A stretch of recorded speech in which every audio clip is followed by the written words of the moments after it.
अब जो स्टार्ट कर रहे हैं, बोला ऐसा जाता है कि बहुत टफ हो गया है, पता नहीं क्या कर दिया है, but hardly it will take 45 minutes यहाँ तक जाने के लिए।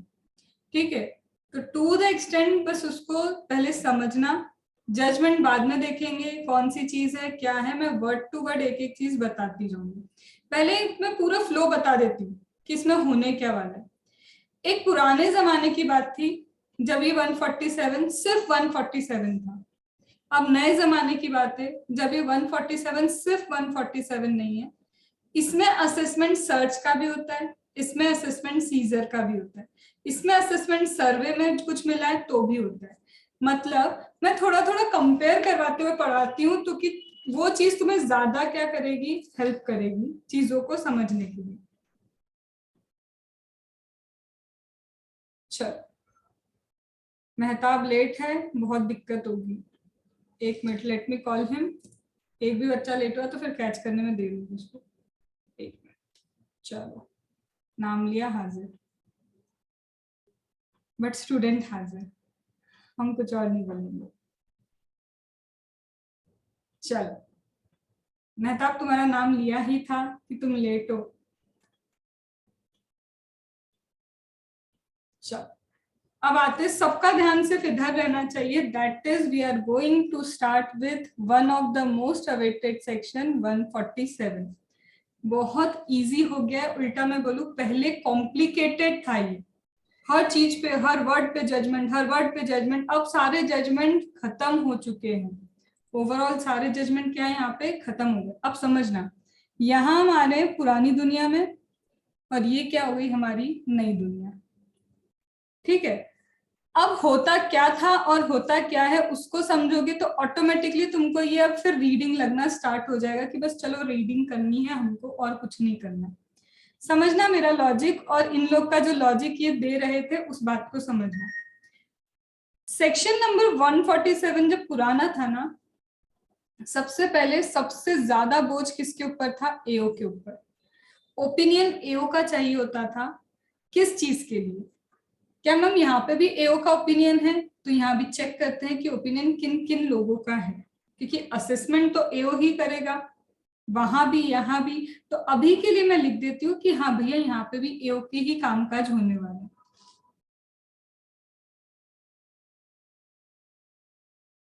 असेसमेंट लिखने पे ध्यान मत देना, सिर्फ समझना। सेक्शन का नाम क्या है, रीअसेसमेंट। सेक्शन में लिखा है रीओपनिंग, सेक्शन में लिखा है असेसमेंट। ये सेक्शन में लिख के रखा है। क्या लिखा है कि असेसमेंट हो सकता है, रीअसेसमेंट हो सकता है, रीओपनिंग हो सकती है किसी केस की। तो सबसे पहला एनालिसिस हम इसी का स्टार्ट करते हैं कि सेक्शन 147 चाहे पहले की बात करो चाहे अभी की बात करो, यहाँ पे दोनों चीजों में एक चीज कॉमन है कि आज भी ये सेक्शन यही है। तब भी रीओपनिंग के लिए था, आज भी रीओपनिंग के लिए। तब भी रीअसेसमेंट के लिए था, आज भी रीअसेसमेंट के लिए। तब भी असेसमेंट एकदम से अचानक इसमें करना है तो आप कर सकते थे, आज भी अचानक से इसमें असेसमेंट कर सकते हो। क्या ये पहला पॉइंट क्लियर हुआ? ठीक, अब नया क्या ऐड हुआ वो भी समझ लें। पहले यहाँ पे इस जमाने की बात कर रही हूँ, कौन से जमाने की बात, जब यहाँ पे हमारा ओल्ड टाइम है, तब सर्च के लिए, जो आज तुमने पढ़ी ना सर्च, पूरा की पूरा सर्च समझा था, तो सर्च एंड सीजर के लिए असेसमेंट जो होता था सेक्शन 153 में होता था। 153A, 153B एंड एक और था 153C।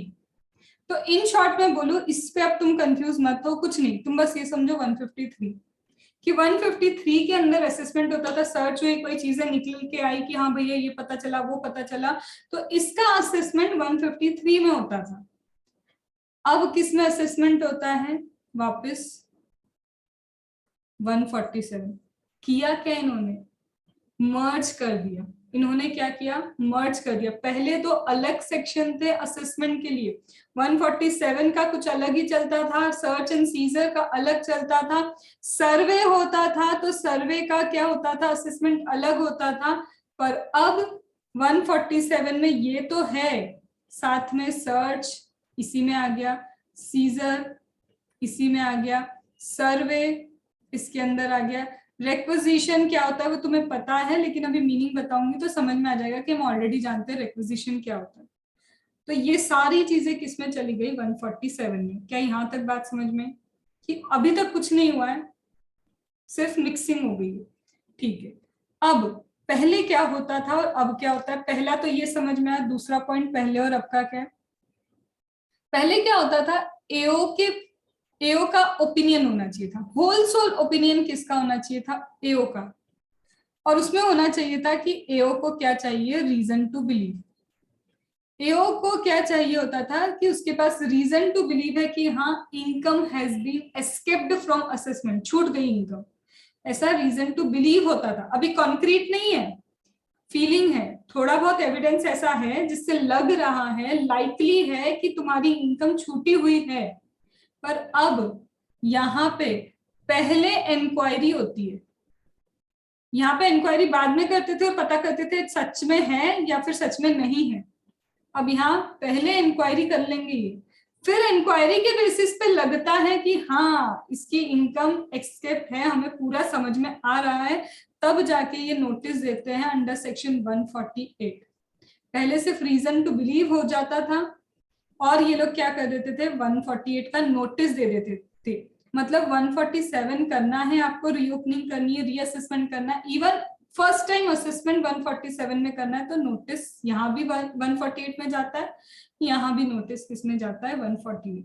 तो चेंज क्या हुआ, पहले सिर्फ रीजन टू बिलीव होता था, अब यहाँ पे रीजन टू बिलीव है, इसके लिए पहले इंक्वायरी कर ली, उसको शो कॉज नोटिस दे दिया, शो कॉज नोटिस दे के उससे इंक्वायरी वगैरह कर ली, उसके बाद इनको लगता है सामने वाले का आंसर आया, इसके आंसर से इनको लग रहा है कि नहीं यार एक बार असेसमेंट करना जरूरी है, तब ये 148 तुमको इशू करेंगे। फिर यहाँ पे मैम पहले तो सर्च नहीं था, हाँ नहीं था मैम, यहाँ पे पहले सर्वे नहीं था, नहीं था, यहाँ पे तो सर्च भी है, यहाँ पे तो सर्वे भी है, तो बोलते हैं सर्च एंड सर्वे के केस में इंफॉर्मेशन आपके पास नहीं भी है तो भी हम मान लेंगे कि इंफॉर्मेशन तुम्हारे पास है, क्योंकि सर्च हुआ है। रेड पढ़ना कोई आम बात तो है नहीं, क्योंकि अगर मैं तुम्हें अब इसका नेक्सिस दूं तो अब अच्छे से दे सकती हूँ, वीडियो सबके ऑन होने चाहिए, सबके वीडियो ऑफ है। अगर मैं अब तुमको नेक्सिस दूं तो पता है क्या हो रहा है, तुमने आज सुबह पढ़ा था सर्च कब इशू करोगे, रीजन टू बिलीव, याद है सर्च कब करोगे, जब रीजन टू बिलीव है। ऑलरेडी सर्च के टाइम में तो तुमको रीजन टू बिलीव था, क्या बिलीव था, इसको रिया का नोटिस दो, कंप्लाई नहीं करेगा, याद आ रहा है, इसको क्या करो रिया का नोटिस दो, ये कंप्लाई नहीं करेगा। और एक और चीज क्या है, इसको समन के लिए भी बुला लो, नहीं आएगा, या तो आया ही नहीं एक्चुअल में या आएगा नहीं, तो वहां भी तो रीजन टू बिलीव ऑलरेडी हो चुका है ना, कि तुम्हें कुछ तो लग रहा है तो तुम सर्च करने तभी तो पहुंचे थे, और जब तुमने सर्च इनिशिएट कर दिए इसका मतलब अब इंफॉर्मेशन हम मानते हैं कि तुम्हारे पास है, तो ऑलरेडी मान लिया हमने कि तुम्हारे पास क्या है, इंफॉर्मेशन। समझ में आया दोनों का क्या रीजन है। तो 147 पहले सर्च सीजर को नहीं रखता था, सर्वे को नहीं रखता था, अब सर्च भी है, सीजर भी है, सर्वे भी है। पहले और अभी में फर्क ये है, पहले रीजन टू बिलीव होना चाहिए था कि रीजन टू बिलीव है, और बस डायरेक्ट 148 कर देते थे। अब बोलते थे यार इतनी बार क्या होता है आगे चल के पता चले कि है ही नहीं उसकी तो एक्सकेप इनकम, टाइम वेस्ट नहीं हो रहा, क्या हो रहा है ना, डिपार्टमेंट का टाइम वेस्ट। तो अब बोलते पहले इंफॉर्मेशन चाहिए तुम्हारे पास, अब इंफॉर्मेशन होगी फिर उसको शो कॉज नोटिस देके कुछ बता भाई, क्यों ना तुम्हारा 148 में नोटिस इशू कर दे, क्यों ना तेरा 147 कर ले हम। तो अगर अब वो सामने वाला तुमको 30 दिन के अंदर जवाब देगा, उसने 30 दिन के अंदर जवाब दिया, 7 डेज कम से कम उसको देने होते, 7 डेज से कम नहीं दे सकते, 30 दिन से ज्यादा नहीं दे सकते। टाइम लिमिट कितनी है, 7 दिन से दीपक कम नहीं देना और 30 दिन से ज्यादा मत देना। तो अगर ऐसा होता है तो इन दैट केस क्या होगा, अगर ऐसा होता है तो इन दैट केस उसने तुमको इंफॉर्मेशन दी, उसने बताया तुमको कि हाँ भैया ये चीजें हैं, तुम सेटिस्फाइड कि अरे हाँ यार इसने घर खरीदा था, इसने घर खरीदा था लोन लेके, हमको लगा पता नहीं कहाँ से इतना 1 करोड़ का घर खरीद लिया, तो उसने बताया देखो लोन लिया है, इस बैंक से लिया है, इस संस्था से लोन लिया, हम सेटिस्फाइड, छोड़ देंगे उसको। Are you getting the concept, कि पहले इंफॉर्मेशन, फिर इंफॉर्मेशन के बाद इंक्वायरी, फिर इंक्वायरी के बाद अगर उनको लगता है कि नहीं भाई तेरे को तो क्या होगा, इश्यू होगा, नोटिस तो होगा, नहीं होगा तो फिर नहीं होगा।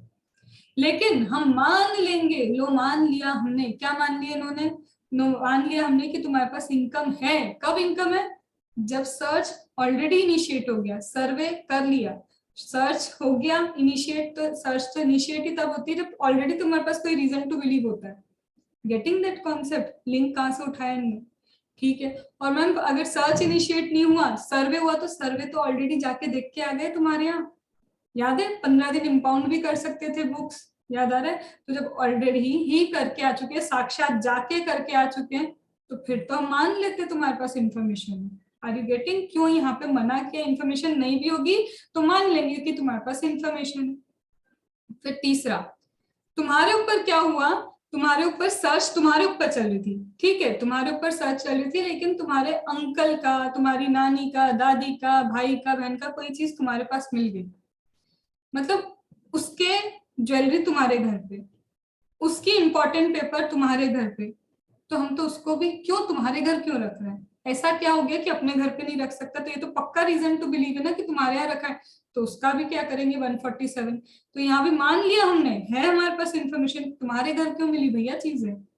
तो रेक्विजिशन समझते हो, रेक्विजिशन अभी तुमने किया भी था। जब कोई गवर्नमेंट की अथॉरिटी ऑलरेडी कर चुकी है अपना काम, हम उनसे रिक्वेस्ट करते थे ना, आपका काम हो गया तो हमको दे दो। जब उनकी यहाँ मिस्टेक निकली है तो चांसेस है कि हमारे यहाँ भी इसने एस्केपमेंट किया होगा। तो आर यू गेटिंग? ऐसे चीज में वो खुद ही बोल रहे हैं मत रखो इन्फॉर्मेशन, तो भी हम मान लेंगे इन्फॉर्मेशन है। तो रीजन समझ में आया कि कहाँ कहाँ पे इन्होंने बोला इन्फॉर्मेशन नहीं भी होगी तो हम मानते कि इन्फॉर्मेशन है। तो अब दो चीजें डिवाइड हो गई, पुराने लॉ में रीजन टू बिलीव होना चाहिए था बस, अब यहाँ रीजन टू बिलीव गया तेल लेने, अब उनको चाहिए इन्फॉर्मेशन है। इन्फॉर्मेशन है, पहले उसको शो कॉज नोटिस दो। शो कॉज नोटिस का टाइम लिमिट कितना दोगे? 7 दिन से कम नहीं देंगे, 30 दिन से ज्यादा नहीं देंगे। उसको बोलेंगे भैया हमको बताओ, भाई साहब ने बताया, तुम सेटिस्फाई हुए, ठीक है, तुम कोई 148 का नोटिस इश्यू नहीं करोगे। पर उसने हमको बताया, हम तो सेटिस्फाइड नहीं है, हमको तो अभी भी शक हो रहा है। तो जब तुमको इतना ही शक हो रहा है तो इन दैट केस क्या करोगे? जैसे ही उसका आंसर आया, आंसर आने के बाद एंड ऑफ द मंथ से 1 महीने के अंदर तुम उसको नोटिस इशू कर दोगे कि ले भैया रख ले अब तुम 148 का नोटिस। अब यहां तक बात समझ में, प्रोसेस क्या चल रही है। अब मुझे एक बात बताओ, मैंने बोला असेसमेंट का भी है ये सेक्शन, रीअसेसमेंट का भी सेक्शन है, रीओपनिंग का भी सेक्शन है। इसका मतलब पहली बार असेसमेंट इसमें हो सकता है, पहली बार ही तुम्हारा 147 हो सकता है। कब होगा? जब तुमने स्क्रूटनी हो नहीं सकती। क्यों नहीं होती है स्क्रूटनी? तुमने रिटर्न फाइल नहीं किया। जब तुमने रिटर्न फाइल नहीं किया तुम्हारी स्क्रूटनी हो नहीं सकती, तो स्क्रूटनी नहीं हो सकती तो डायरेक्ट 147 में पहला असेसमेंट हो रहा है तुम्हारा। याद आ रही है बात? डन।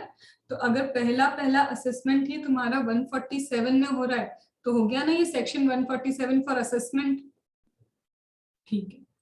हमारा ना पहले मैम स्क्रूटनी हो चुकी है, इनको फिर शक गया, स्क्रूटनी तो हुई है लेकिन क्या है, गड़बड़ है। स्क्रूटनी तो हुई है लेकिन क्या है, गड़बड़ है।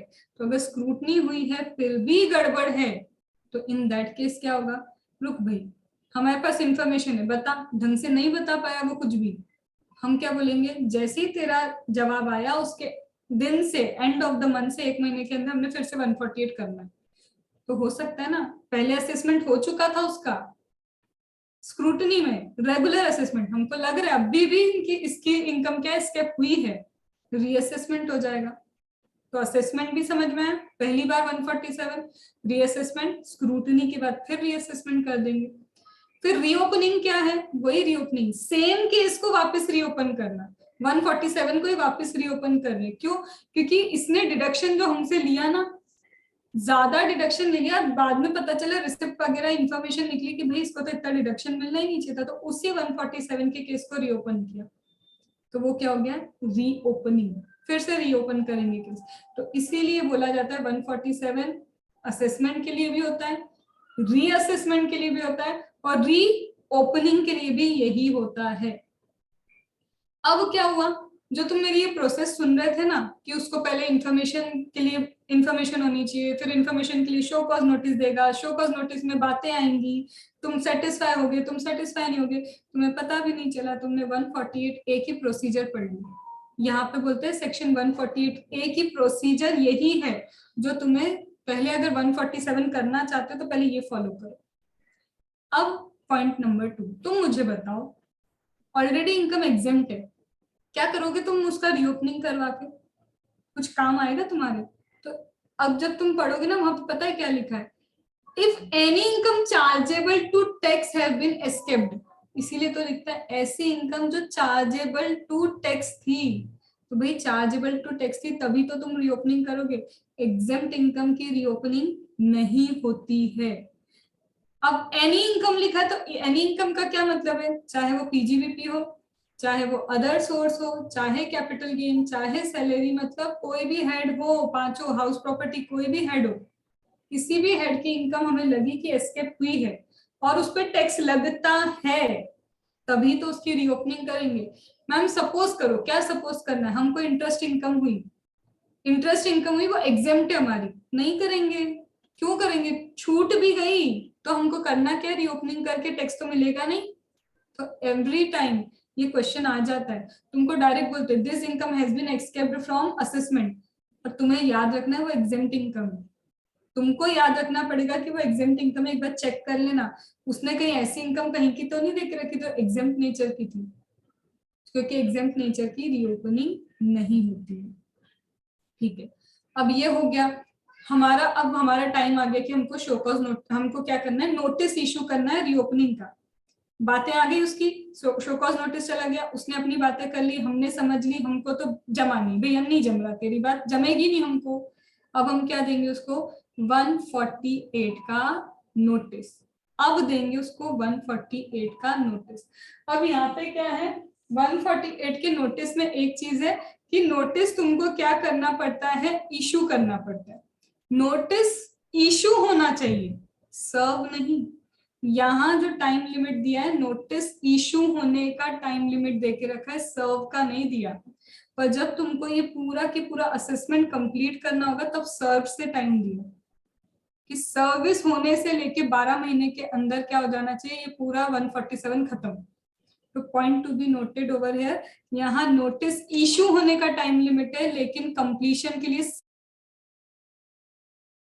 सर्व की डेट देखी जाती है। तो नोटिस इशू तुमको समझ में आया कि इशू क्या था, हमने किसको दे दिया, पोस्ट ऑफिस वाले भैया को दे दिया, नोटिस इशू होगा। अब हम कितने साल का नोटिस इशू कर सकते हैं, पहले जमाने की बातों का अब कोई सेंस नहीं है, पहले अलग था अब अलग है।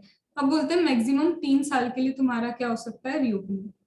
मैक्सिमम 3 साल के लिए क्या हो सकता है, रीओपनिंग। लेकिन फिर लेकिन, हाँ लेकिन है हमारा, क्यों है, अगर इनको मेहताब पता चल जाए, क्या पता चल जाएगा, ये पता चल जाए कि लाइकली है, लाइकली मतलब फिर से फीलिंग, इनको फीलिंग लग रही है कि ये जो असेट एस्केप हुई है in form of asset, in form of asset कुछ एस्केप हुआ है और वो 50 लाख से ऊपर है।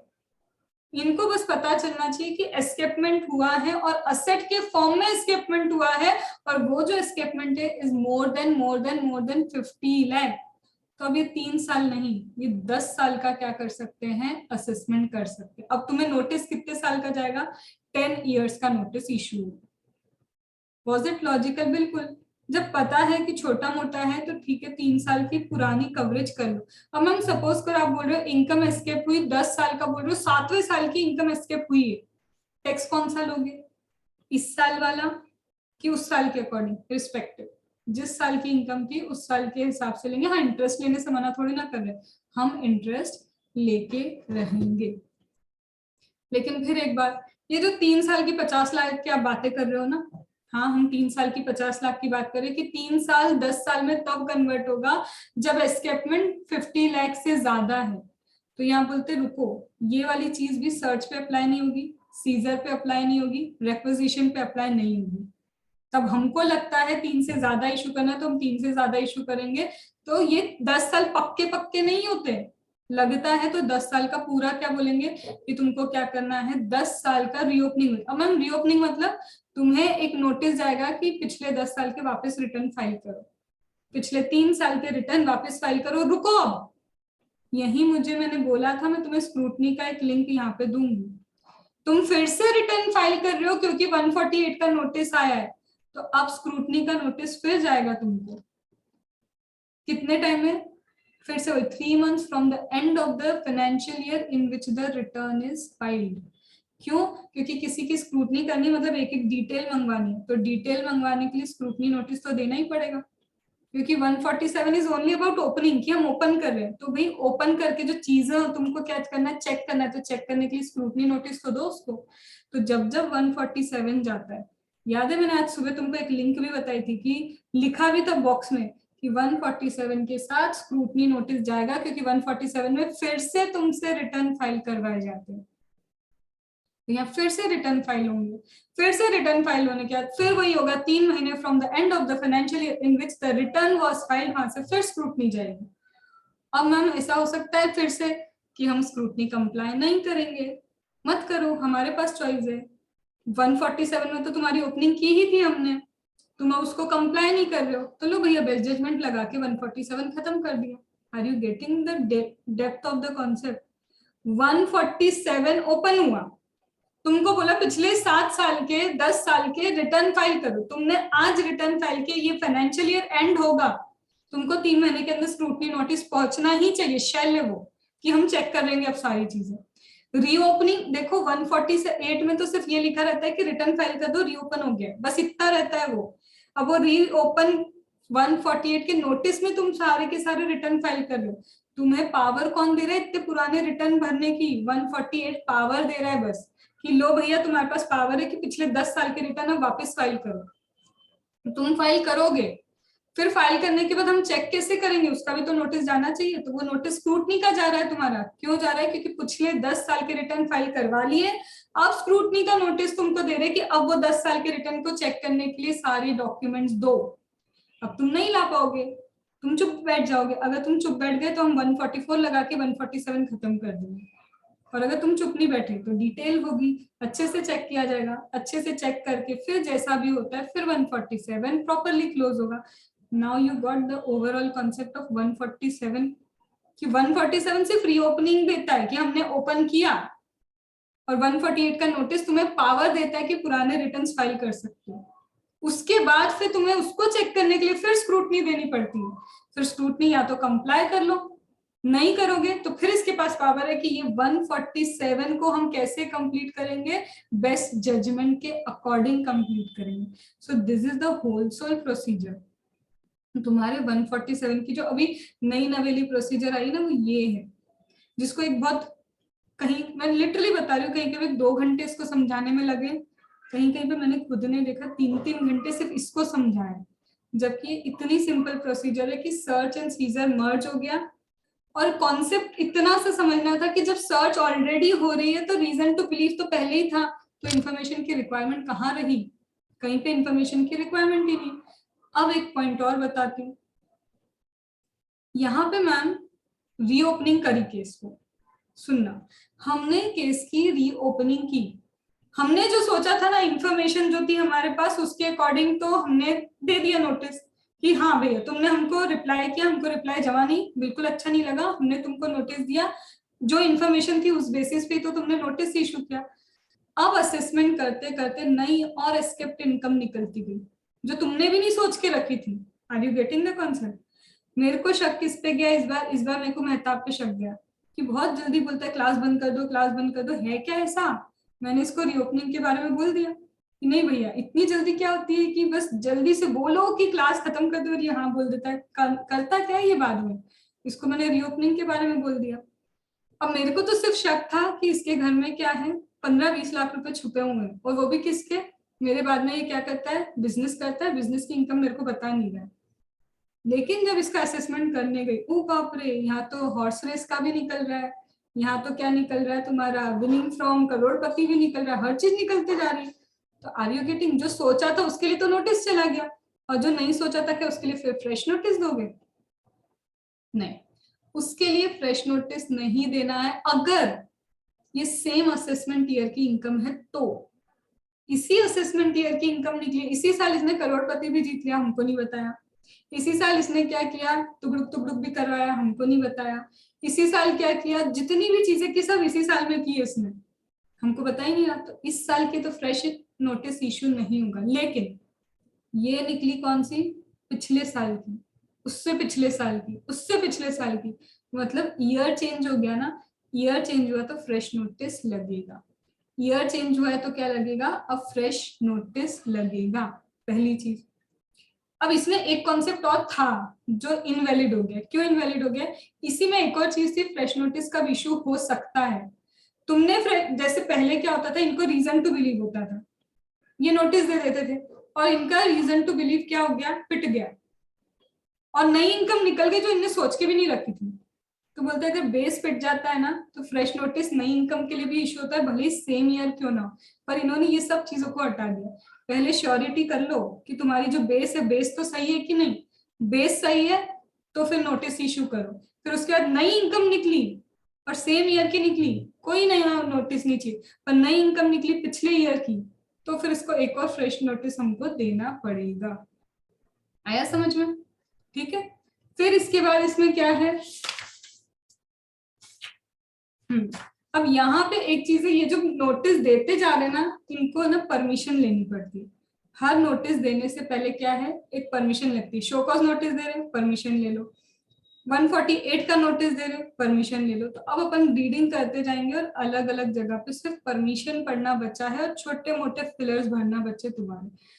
अब एक कॉन्सेप्ट और समझ लो इसके साथ, इसी में पुराने जमाने में ईयर अलग थे कि इतने साल तक का रीओपनिंग हो सकता है, फिर 10 साल पे जाएंगे, फिर इतने साल करेंगे। अब तो टोटली चेंज, 3 साल या फिर कितना, 10 साल। अब बोलते सपोज करो पिछले 147 में तुम्हारा टाइम निकल चुका था, पिछले 147 में टाइम निकल चुका था, या पिछले 147 में भी तुम क्या नहीं कर सकते थे, नोटिस अब इशू नहीं कर सकते थे। अब जस्ट बिकॉज तुम नए 147 में आ गए हो, तुमको लंबा टाइम मिल गया, तो दैट डजंट मीन कि तुम इस वाले में क्या करोगे, नोटिस इशू करोगे। अगर पिछले वाले ने मना करके रखा था क्योंकि या तो टाइम निकल गया, या फिर क्या हो गया तुम्हारे साथ, या तो टाइम निकल गया या फिर क्या हो गया कि वहीं पे तुम्हारे सस्टेनेबिलिटी आई नहीं रही थी, और जैसे ये वाला 147 आया, तुमको लगता है कि टाइम तो 10 साल का मिल गया क्योंकि 50 लाख से ऊपर है। वहां पे कई ऐसे केसेस थे जहाँ पे 6 साल ही हो सकता था, फिर वहां पे भी 50 लाख के ऊपर तुम्हारा 10 साल होता था। तो बोलते उधर अगर तुम इशू नहीं कर सकते थे नोटिस, तो यहाँ आके जस्ट बिकॉज टाइम का एक्सटेंशन है, you can not issue the notice now. यहाँ पे भी इशू नहीं कर पाओगे। मैम वहां इशू कर सकते थे पर इशू नहीं किया, वहां इशू कर सकते थे, नहीं किया, तो यहाँ पे इशू कर सकते हो, उसमें कोई दिक्कत नहीं। पर वहां से ही तुम्हारे पे रोक लग गई है, तो नए में आके तुम अपने आप को क्या मत समझना, शेर मत समझना कि अब तो यहाँ करके रहेंगे, नहीं कर पाओगे। आई बात समझ में। तो मैं 10 मिनट का टाइम दे रही हूँ, अच्छे से पूरा आप रीड करो, ठीक है, फिर अपन इसके फिलर्स भरते जाएंगे। तो फाइनली तुम्हारा यही 147 था, ठीक है, पढ़ो एक बार। मैम वो 143 मतलब आपने कहा था ना कि 10 ईयर का अगर हम दोबारा जो करवाते हैं, रिटर्न फाइल्स करवाते हैं, तो उसमें 143 हो सकता है स्क्रूटनी सब में। तो ही तो तुम चेकिंग 148 इज ओनली कि अब रीओपनिंग हो रहा है, अब 148 पावर दे रहा है कि 10 साल के रिटर्न भरो। तुम बताओ आज तुम पुराने 10 साल के रिटर्न भर सकते हो, नहीं, कोई तो चीज होनी चाहिए जो पावर दे। तो 148 पावर दे रहा है कि अब भरो वापस से रिटर्न, हमें रिटर्न भरवाने तुम्हारे वापस से। अब तुम्हारी रीओपनिंग हो रही है तो तुमको भी तो अंदर से धक धक होगी कि यार रीओपनिंग हो रही है, इनको पता नहीं क्या पता चल गया होगा, ठीक है। तो तुम कुछ ना कुछ चेंज करके बड़ा चढ़ा के दिखाओगे भी, तो बोलते एक बार और मौका दे रहे, भर दो। क्या ये रिटर्न रिवाइज हो सकता है, ये वाले रिटर्न रिवाइज नहीं होते भैया, ये रिवाइज नहीं हो सकता। पर इसके अगेंस्ट पहले स्क्रूटनी का नोटिस जाएगा कि हम ये सारे रिटर्न को क्या करना चाहते हैं, स्क्रूटनाइज करना चाहते हैं, पूरा स्क्रूटनी असेसमेंट करेंगे। पर this scrutiny assessment is under 147। तो 147 सिर्फ एक नाम है, होगी तो उसमें भी स्क्रूटनी होगी, तो वही चेकिंग, तो उसके लिए तुमको 143 टू देना पड़ता है। अब ये मत सोचना, तुम ये सोचो मैम 10 साल मतलब वो पिछला सबसे पुराना 10 साल था, उसका तो टाइम स्क्रूटनी का निकल गया होगा। अरे एक ही दिन भरते तुम सारे 10 साल के रिटर्न, तो इसी दिन से तुम्हारा and of the previous financial year start होता है और फिर 3 महीने वहां से काउंट होते हैं, ठीक है। पढ़ो, 10 मिनट अलॉट करो, पूरी प्रॉपर रीडिंग करना, ठीक है।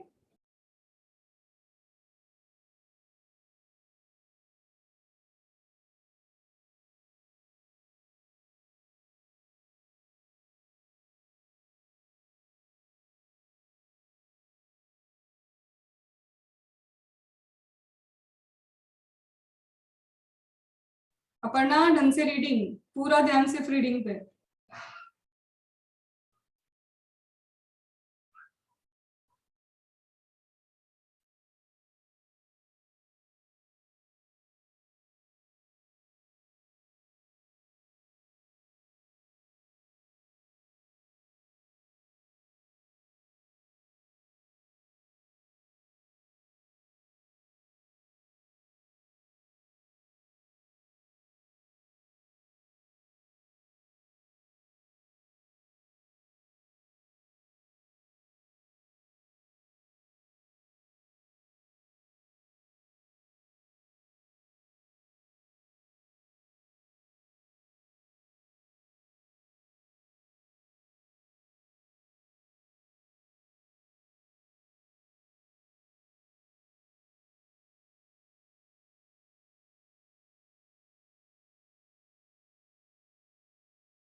एग्जाम्पल पे भी फोकस मत करना, हम रीड करते वक्त करेंगे उसको।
अभी कंफ्यूजन है। अभी रीड करेंगे मेहताब।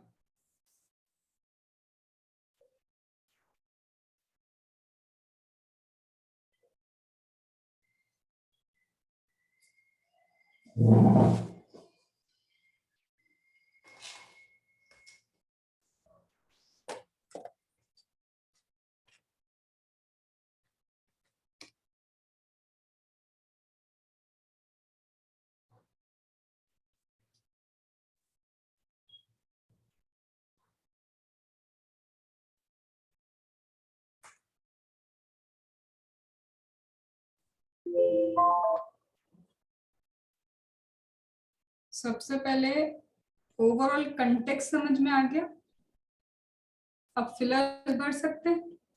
ओवरऑल यही है तुम्हारा 147। पहले इंफॉर्मेशन, फिर पूछताछ कर लेंगे। पूछताछ के बाद लगता है नोटिस इशू करना है, नोटिस इशू करेंगे। नोटिस इशू करेंगे, कंप्लीशन कब करेंगे? सर्विस करने के बाद 12 महीने के अंदर। अगर सर्च सीजर हो चुका है इनिशिएट, या फिर क्या है रिक्वेजिशन है, या फिर किसी और पर्सन का तुम्हारे यहाँ पे सामान मिल गया है, तो हम मान लेंगे इंफॉर्मेशन है। और हम वहां पे ये नहीं सोचेंगे 3 साल करना है कि 10 साल करना है, वहां हमारे ऊपर कोई रोक नहीं है। चाहे तो 3 साल, चाहे तो पूरा क्या कर सकते हैं 10 साल का भी इशू कर सकते हैं, वहां पे रोक नहीं होगी हमको। फिर इसके बाद क्या आता है, कुछ जगह पे ना अनलिमिटेड टाइम दिया है। अनलिमिटेड टाइम कहाँ पे दिया है, एक बार पहले सबसे लास्ट में आ जाओ, that is on page number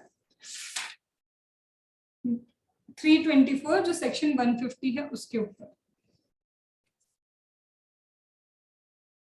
ठीक है, सेक्शन 150 क्या बोलता है, unlimited time to issue the notice. कब करेंगे, तो बोलते हैं reassessment is to be carried out. Reassessment इसलिए कैरी करना पड़ रहा है क्योंकि फाइंडिंग या डायरेक्शन सीआईटी ऑफ अपील का या ITAT, high court, supreme court, revision 263 264 जो अभी तुम पढ़ोगे, कोई भी कोर्ट का ऑर्डर आया है, तो कोई भी कोर्ट का ऑर्डर आया है फॉर दिस ईयर और एनी अदर, उन्होंने कोई लॉ पास किया है इस साल के लिए या किसी और साल के लिए, तो कोर्ट के ऑर्डर के कारण तुमको क्या करना पड़ रहा है, ओपनिंग करनी पड़ रही है, तो वो ओपनिंग का कोई टाइम लिमिट नहीं, ना 3 साल है ना 10 साल है, कोई टाइम लिमिट ओपनिंग के लिए नहीं होगी।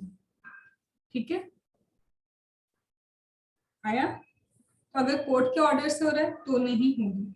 अब इसमें भी मैं थोड़ा सा बोलूं, कोर्ट ने लॉ ही चेंज कर दिया, कोर्ट ने लॉ चेंज किया, तो जब वो लॉ था तब तुमने लॉफुली काम किया, जब वो लॉ था तब तुमने लॉफुली काम किया। आज जाके सुप्रीम कोर्ट ने लॉ चेंज कर दिया, तब रीओपनिंग नहीं होती है।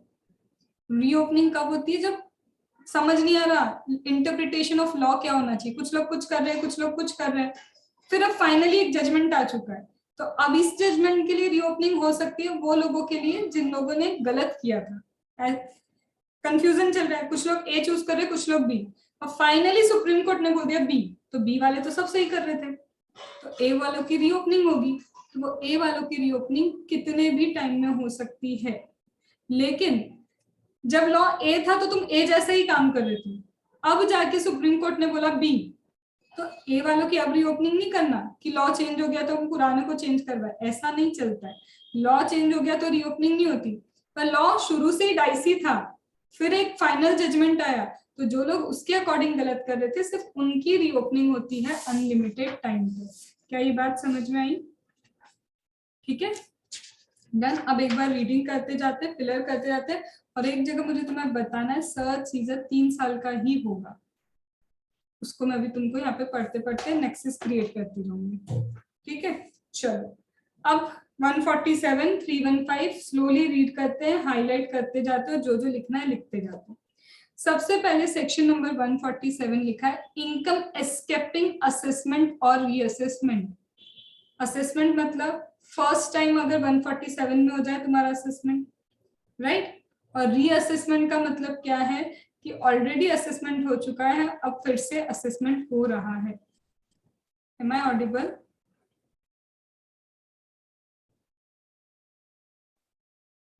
तो यहाँ पे बोलते हैं सबसे पहले if any income, any income मतलब एनी हेड, ऊपर लिख दो एनी हेड, एनी इनकम के ऊपर क्या लिखोगे? Any head.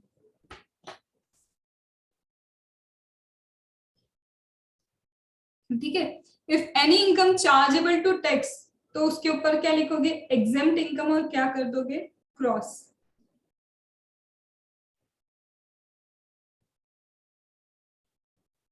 तो any income chargeable to tax in case of assessee, ठीक है, has escaped assessment for any assessment year. अब ये any assessment year max to max कितना होगा? या तो 3 या तो 10, तो 3/10 कर लो। एनी असेसमेंट ईयर मतलब 3/10। तुम्हें अब समझ में आता जा रहा है ना कि अंदर क्या लिखा है, तो इसको पढ़ के समझ तो आएगा कि या तो 3 साल या 10 साल हो सकता है। द एओ, एओ ही करेगा जो करना है, असेसमेंट का काम तो होता ही एओ का है, तो हाईलाइट एओ।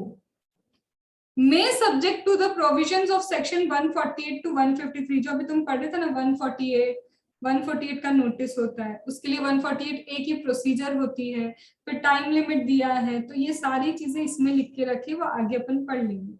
तो subject to the provision of section 148 to 153, assess और रीअसेस। फर्स्ट टाइम असेस भी हो सकती है, दूसरी बार है तो रीअसेस होगी। ठीक है, तो highlight assess reassess. Such income, income का भी असेसमेंट हो सकता है। मैम बार बार इनकम बोल रहे तो लॉसेस कभी बढ़ाने हो तो लॉस नहीं बढ़ा पाएंगे? नहीं भैया, लॉसेस भी बढ़ा सकते हैं। लॉस का बढ़ना मतलब कहीं ना कहीं तुमने छुपाया है, तो यहाँ पे बोलते हैं रिकम्प्यूट लॉस भी हो सकता है, डेप्रिसिएशन भी हो सकता है, रिकम्प्यूट कोई भी अलाउंस डिडक्शन वगैरह सब रिकम्प्यूट कर सकते हैं। ठीक है, यहाँ तक के पैराग्राफ में कोई दिक्कत, कोई दुख? मैम लॉस, मैम लॉस अगर बढ़ाएंगे तो इनकम हो गया ना एक तरह से। लॉस कम होगा। ठीक है, 15 लाख का तुमने लॉस लिख के रखा था, और वो लॉस कितना करना चाहते हैं? 5 लाख, तो 10 लाख की इनकम बता दी ना एक तरह से। ठीक है, make a correction. Basically income बढ़ेगी नहीं ना, इनकम बढ़ा नहीं सकते, बढ़ाएंगे, सॉरी इनकम कम नहीं कर सकते, बढ़ा सकते हैं खाली। हाँ वही, लॉसेस कम कर देंगे वो तुम्हारे, लॉसेस नहीं बढ़ा सकते, इनकम बढ़ा सकते हैं। ठीक है, चलो। मतलब इनकम कम नहीं कर सकते हैं हम, कहने का मतलब मैं एक्चुअली क्या पूछ रहा हूँ, इनकम जो है हम कम नहीं करेंगे, उसमें सिर्फ बढ़ती बढ़ती है नजर। अभी आके एक प्रोटेक्टिव असेसमेंट भी आएगा, तुम्हारी रिटर्न इनकम कम नहीं होती है, असेस्ड इनकम वो कम कर सकते हैं, आगे आएगा एक चीज, अच्छा रिटर्न इनकम कम नहीं होती है, ठीक है, ठीक। आगे आएगा भी। चलो एक्सप्लेनेशन, अब एक्सप्लेनेशन फिर से देख लेते हैं। For the purpose of assessment, reassessment, recomputation under this section, AO may assess, reassess the income in respect of any issue which has escaped assessment, and such issue comes to notice subsequently in course of proceeding under this section, irrespective of the fact that provision of 148A has not been complied with. समझ में आ रहा है ये किस चीज के बारे में? तुमको नोटिस इशू कर दिया, अब वो चीजें भी सामने आ गई। कौन सी चीजें सामने आ गई? जो चीजें क्या नहीं थी, हमने नोटिस उस हिसाब से नहीं दिया था, नई इनकम सामने आ गई है। अब नई इनकम सामने, उसके लिए तो तुमने 148A का प्रोसीजर भी फॉलो नहीं किया। बोलते चलेगा अगर सेम ईयर की है तो यहाँ पे साइड में लिखो, if new income assessed, if new escaped income assessed, if new escaped income assessed for same year, 148A procedure not needed,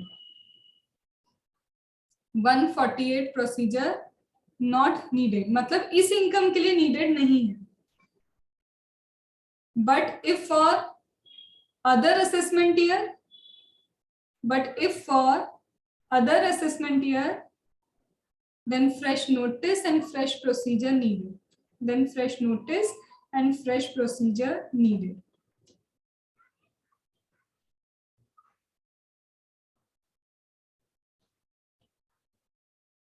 done? क्या ये पूरा समझ में आ गया? अब इसी चीज को एनालिसिस में फिर से देके रखा है, तो थोड़ा सा स्पीड में मैं एनालिसिस को रीड कर रही हूँ, ध्यान पूरा बुक में। सेक्शन 147 प्रोवाइड्स दैट, ऐसा बताता है, if any income chargeable to tax, हम समझ गए चार्जेबल टू टैक्स होनी चाहिए थी, has escaped assessment for any assessment year, किसी भी ईयर में अगर वो एस्केप हुई है तो एओ असेस रीअसेस कर सकता है, बस उसको 148 से 153 के प्रोविजन अप्लाई करने। क्या मैं बोलूं कट कॉपी पेस्ट, पहले ग्रीन में लिखा था ब्लू में लिखा हुआ है, बोल सकती हूँ वही चीज लिखी है। फिर फॉर मेकिंग असेसमेंट, तो मैं बताऊं क्या, ये फर्स्ट पॉइंट काट दो, फर्स्ट पॉइंट पूरा ऐसे मत काटना, फर्स्ट पॉइंट काट दो, रिपीटेड, एग्जाम टाइम पे इतना बड़ा भी नहीं दिखना चाहिए अपने को, दिमाग को लगना चाहिए छोटी सी बात पढ़नी, तो फर्स्ट नंबर का पॉइंट कट डाउन कर दो। फिर फॉर मेकिंग असेसमेंट अंडर 147, भाई 147 में असेसमेंट करना है, तो नोटिस कहाँ इशू होगा? इशू होगा 148 में। यहाँ पे सर्विस जरूर लिखा है, पर यहाँ पे नोटिस इशू होता है 148 में, ठीक है? एक मिनट, जस्ट मिनट, मैं एक बार चेक कर लेती हूँ। हाँ, वहाँ इशू ही है, लिख लो, सर्व नहीं है, नोटिस इशू होगा, ठीक है? नोटिस इशू करना पड़ेगा उसको। फिर 148 can be serve only after 148A। अब 148 का नोटिस तभी इशू कर पाओगे जब 148A होगा, ये भी हमको अब पता चल गया। तो मतलब एग्जाम टाइम पे पहले ये ग्रीन पढ़ना, फिर डायरेक्ट सेकंड नंबर के पॉइंट को पढ़ना होगा, फर्स्ट तो भूल जाओ क्योंकि रिपीट पढ़ोगे। फिर उसके बाद यहाँ पे बोलता है नोटिस 148 का सर्व हो जाएगा, 148 में कुछ केसेस हैं, अभी एक्सेप्शन है, और वो हमने एक्सेप्शन क्या पढ़े, सर्च, सीजर, रिक्विजिशन, अभी उसके एक्सेप्शंस आने वाले हैं। ड्यूरिंग द असेसमेंट अंडर 147, जब आप 147 का असेसमेंट कर रहे हो, एओ को क्या मिलता है? Other income escape for same assessment year. समझ में आई क्या बात बोलने वाला है? दूसरी इनकम मिल गई सेम असेसमेंट ईयर की, सेम असेसमेंट ईयर की आपको क्या मिल जाती है? दूसरी इनकम मिल जाती है, तो नो फ्रेश नोटिस रिक्वायर्ड। तो मैं बोलूं अगर तुम वो एक्सप्लेनेशन पढ़ लोगे तो ये थर्ड पॉइंट भी मैंडेटरी नहीं अब पढ़ना, क्योंकि थर्ड पॉइंट जो एक्सप्लेनेशन ऊपर ग्रीन में लिखा है ना, वो यही लिख के रखा है। तो या तो तुम एक्सप्लेनेशन ऊपर का कट कर लो, या फिर थर्ड पॉइंट को समझ लो कि कोई एक चीज पढ़नी है जो तुमको इजी लैंग्वेज लगती है। तो जो तुम्हें इजी लैंग्वेज लग रही है उस एक पॉइंट को चूज कर लो, या तो ब्लू या तो ग्रीन, ठीक है? यहाँ तक ठीक है? डन? आगे बढ़ू। देखो अब लिखा है 148 में इशू ऑफ नोटिस, हेडिंग ही क्या है? Issue of notice. तो वो जहां जहां 148 सर्व कर रहे हैं ना, वो सर्व नहीं होता है 148 का नोटिस, इशू करना पड़ता है। तो वहां पे करेक्शन कर लेना, it is serve of notice, ठीक है, it is issue of notice, क्योंकि 148 इज इशू ऑफ नोटिस, ठीक है। चलो अब before making assessment, reassessment, recomputation and subject to the provision of 148 करने से पहले एओ को क्या करना पड़ेगा? AO shall serve on assessee notice along with the copy of the order passed if required under section 148A, requiring him to furnish within such period as may be specified in such notice a return of income or income of such other person। इतना सब पढ़ने से पहले meaning बता दो, नहीं तो कुछ नहीं जाएगा दिमाग में। ये जो नोटिस सर्व करने की बात कर रहा है, यहाँ पे कौन सा नोटिस सर्व हो रहा है? जो वो तुमको दे के पूछेगा, बताओ क्यों ना हम ऐसा कर दे, शो कॉज नोटिस। तुम बताओ कि क्यों ना हम बताओ कि तुम्हारी इनकम एस्केप क्यों नहीं, हमको समझाओ ये चीज। क्योंकि यहाँ पे 148 का नोटिस इशू होने से पहले 148 प्रोसीजर का एक नोटिस जा रहा है कि बताओ, शो कॉज नोटिस, क्यों ना हम मान ले कि तुम्हारी ये इनकम एस्केप करके रखी है, तो वो नोटिस सर्व होना चाहिए। फिर 148 का नोटिस इशू होना चाहिए, फिर कंप्लीशन वापस सर्विस के अकॉर्डिंग होना चाहिए। तो यहाँ पे तुम कहाँ पे जाओगे? एक्सप्लेनेशन 1 पूरा जब पढ़ने जाओगे तो एक्सप्लेनेशन 1 में ये सारी चीजें लिख के रखनी है। तो एक बार अब इसको वापस से धीरे धीरे पढ़ते हैं। बिफोर मेकिंग असेसमेंट, असेसमेंट करने से पहले, रीअसेसमेंट करने से पहले, रिकम्प्यूटेशन 147 में करने से पहले, एंड सब्जेक्ट टू क्या करना है? 148 की प्रोसीजर भी फॉलो करनी होगी। एओ को नोटिस सर्व करना होगा along with the copy of order passed with 148A। ये जो प्रोसीजर पूरी चली है ना, प्रोसीजर चलने के बाद तुम्हें एक नोटिस इशू करना होगा। प्रोसीजर 148A की हो गई, इनको समझ में आगे नहीं भैया, 148 का नोटिस तो पक्का जाएगा, तब जाके ये नोटिस क्या करेंगे? अपनी तरफ से इशू करेंगे कि हाँ भाई 148 होगा तुम्हारा। तो बोलता है किन किन के लिए नोटिस जा सकता है? तो बोलता है requiring him to furnish within such period as may be specified in such notice return of his income, उसके लिए भी हो सकता है वो। Income of any other person, किसी और पर्सन के लिए भी उसको नोटिस जा सकता है। तुम किसी के रिप्रेजेंटेटिव हो, तुम्हारा क्या है? बच्चा है, माइनर है, अभी उसकी बहुत इनकम है, तो उसके लिए तो उसको नहीं भेजेंगे ना 148, तुमको भेजेंगे। तो तुम्हारे लिए भी 148 का नोटिस आ सकता है। इनफैक्ट तुम अगर किसी के रिप्रेजेंटेटिव हो तो उसके बिहाफ पे भी तुमको क्या आ सकता है? 148 का नोटिस आ सकता है। फिर any other person in respect of which he is associable under this act, वही हो गया any other person जिसके लिए वो associable है। अभी माइनर के लिए तो उसके फादर या मदर ही होंगे associable as the case may be, during the previous year corresponding to the relevant assessment year in prescribed form and verified in prescribed manner, and the provision of this act shall so far apply accordingly as if such return were return required to be furnished under 139। जैसे ही तुमको notice issue किया ना इनने, लो भैया notice 3 साल का return file करो, तो ये जो तुम 3 साल का रिटर्न फाइल कर रहे हो ऐसा माना जाएगा जैसे 139 सेक्शन में ही तुमने फाइल किया। तो इसका मतलब 148 से पावर दे रहा है रिटर्न भरो, माना तो यही जाएगा कि तुमने 139 में ही रिटर्न भरा है। अब क्या मैम ये 139 का रिटर्न भर के हम कुछ एक्स्ट्रा डिडक्शन भी ले सकते हैं? वो डिडक्शन जो कभी ड्यू डेट के पहले हम ले लेते तो चलता, क्योंकि आप तो पूरे 139 का मानोगे नहीं, इतनी तुमको प्रिविलेज नहीं दिए, तुम्हें सिर्फ रिटर्न भरने की बात की कि रिटर्न भर दो, इनकम बता दो, इनकम के रिस्पेक्ट में डिडक्शन यहाँ मांगने मत आना, क्योंकि जो चीज ड्यू डेट तक उधर फाइल करनी थी वो उधर तक की ड्यू डेट की ही थी। भले ही हम उसको 139 ट्रीट कर रहे, दैट डजंट मीन कि तुमने 139 में ड्यू डेट पे रिटर्न फाइल किया, बिलेटेड ही है वो, बट वो 139 का रिटर्न माना जाएगा। डन, ठीक है। फिर इसके बाद provided that no notice under this section shall be issued, ये नोटिस इशू नहीं होगा। अभी तो बोला था ये 148 इशू नहीं कर पाओगे, अब तुम खुद देखो बार बार क्या हो रहा है, एक जगह इशू लिखा है, एक जगह सर्व लिखा है। तो I will refer to the bare act, और बेयर एक्ट से मैं एग्जैक्टली देख के बताऊंगी कि कहाँ का तुमको इसको इशू ही करना है, क्योंकि 148 का नोटिस इशू करने का टाइम लिमिट होता है। पिछली बार भी यही था, मतलब पिछले वाले 147 में भी यही था, वो इशू होता था, सर्व का नहीं था। सर्विस का टाइम आप कंप्लीशन के लिए काउंट करते थे, ठीक है। provided that no notice under this section shall be issued unless there is information with AO which suggests that income chargeable to tax has escaped from assessment in case of assessee for relevant assessment year and obtained prior approval. मैंने बोला था ना, हर कदम पे इसको approval चाहिए. AO को एक ही जगह तो इज्जत मिली, वैल्यूएशन ऑफिसर. अब इसको फिर परमिशन लेने जाना पड़ेगा. तो बोलता है जब तक कोई नोटिस इशू नहीं करेगा जब तक उसके पास इंफॉर्मेशन होगी.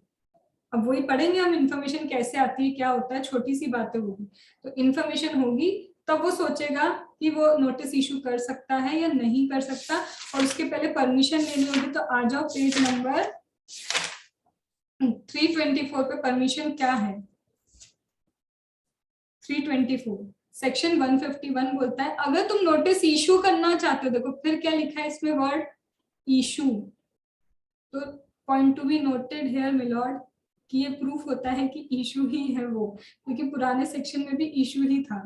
तो यहाँ पे sanction of issue of notice, आप तभी नोटिस इशू कर पाओगे अगर विद इन 3 years इशू कर रहे हो नोटिस. 3 साल याद आ रहे, विद इन 3 years.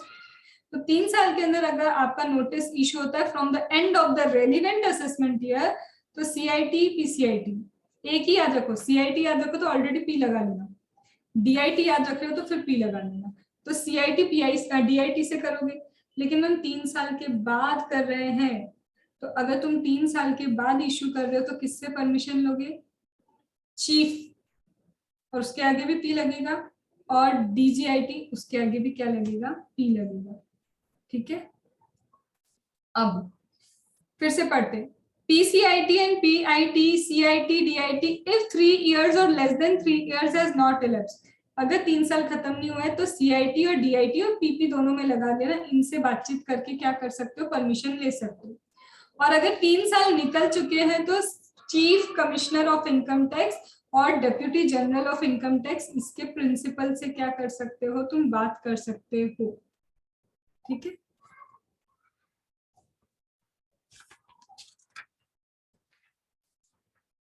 अब वापस आ जाओ, पेज नंबर तुम्हारा 316.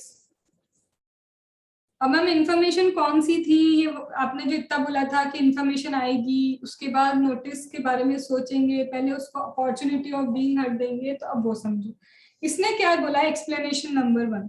For the purpose of this section and section 148A, the information with the AO which suggests that income chargeable to tax has escaped assessment. इस बात की इंफॉर्मेशन तो हो तुम्हारे पास कि सच में एस्केपमेंट हुआ है, तुम्हें लग रहा है.